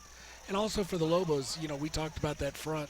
It was all about on the trenches, and I thought in the first half both teams really getting after, but I thought second half really the Lobos on the front really started to dominate and then, or at least take control of it. And, some great defensive play. Kurt Wood, a guy I thought that on the edge really did a nice job. Fox as well. LaGrange, another guy that came up. And Solomon as well. But I tell you what, I'm going to go with the senior, Alex Patterson. I'll tell you what, I think it was about 130 yards total offense. But just tough play. Big plays. Big plays. And then I thought defensively made some nice stuff too. So Alex Patterson's our Honda Ski and Outdoor Player of the Game. Well, congratulations to Alex Patterson. He is a senior, and that also is very, it kind of goes hand in hand with our Beeler Orthodontics straight line play of the game. And that was the fly sweep to Alex Patterson in the third quarter that he broke for about 25, 30 yards down the sideline. That really kind of opened up the offense for the Snowflake Lobos in that third quarter, got them some breathing room, led them down the field to about the 5-yard line. They didn't score on that particular drive, but it really seemed like that was the key where they figured out how to open up their offense a little bit more. Well, absolutely. We'd see times where Snowflake kind of had some momentum swings, feeling good, and then obviously a scoring opportunity inside the 5, and the Knights come away with picking the ball or stealing the ball and coming away with it and just slowing them down. And again, the Snowflake Lobos just kept wearing on them. But again, a defensive celebration tonight. I think offensively, these guys are going to figure things out. You see all kinds of weapons for the Snowflake Lobos. It's going to be fun when you see their offense finally settle in and take off. Absolutely, and things don't get a whole lot easier for the Snowflake Lobos. In 2 weeks, they take on the Fountain Hills Falcons right here. I think we may have that game for you right here on iTalk 106.7. But it was a lot of fun in the second half tonight as the Lobos come out victorious 19-0 over the Tempe Prep Knights. And I think that's going to about wrap up things for us here tonight. You know, we saw a storm rolling in, kind of missed us. Absolutely beautiful night here in Snowflake, Arizona. Want to thank a few more sponsors before we go for bringing you tonight's broadcast. Octopus Car Wash, a proud sponsor of the show, along with the Indian Pine Restaurant at Honda and Summit Regional Medical Center. So for all the students with the let me get the right name here, with White Mountain Youth Productions and Sholo TV. Great job. I want to thank all the students and their sponsors, for Mel West at Sholo TV for bringing you live coverage on iTalk 1067.com. For Ron Everingham, our technical producer. For Camden Smith, our sideline reporter. For Mike Caldwell, our statistician. I should also thank Kinley and Reed for bringing us Effects Mike down on the field. And for my partner, Bill London, and Royce Kincannon back in the studio, I am Mike Reneo saying good night, and we will see you next week.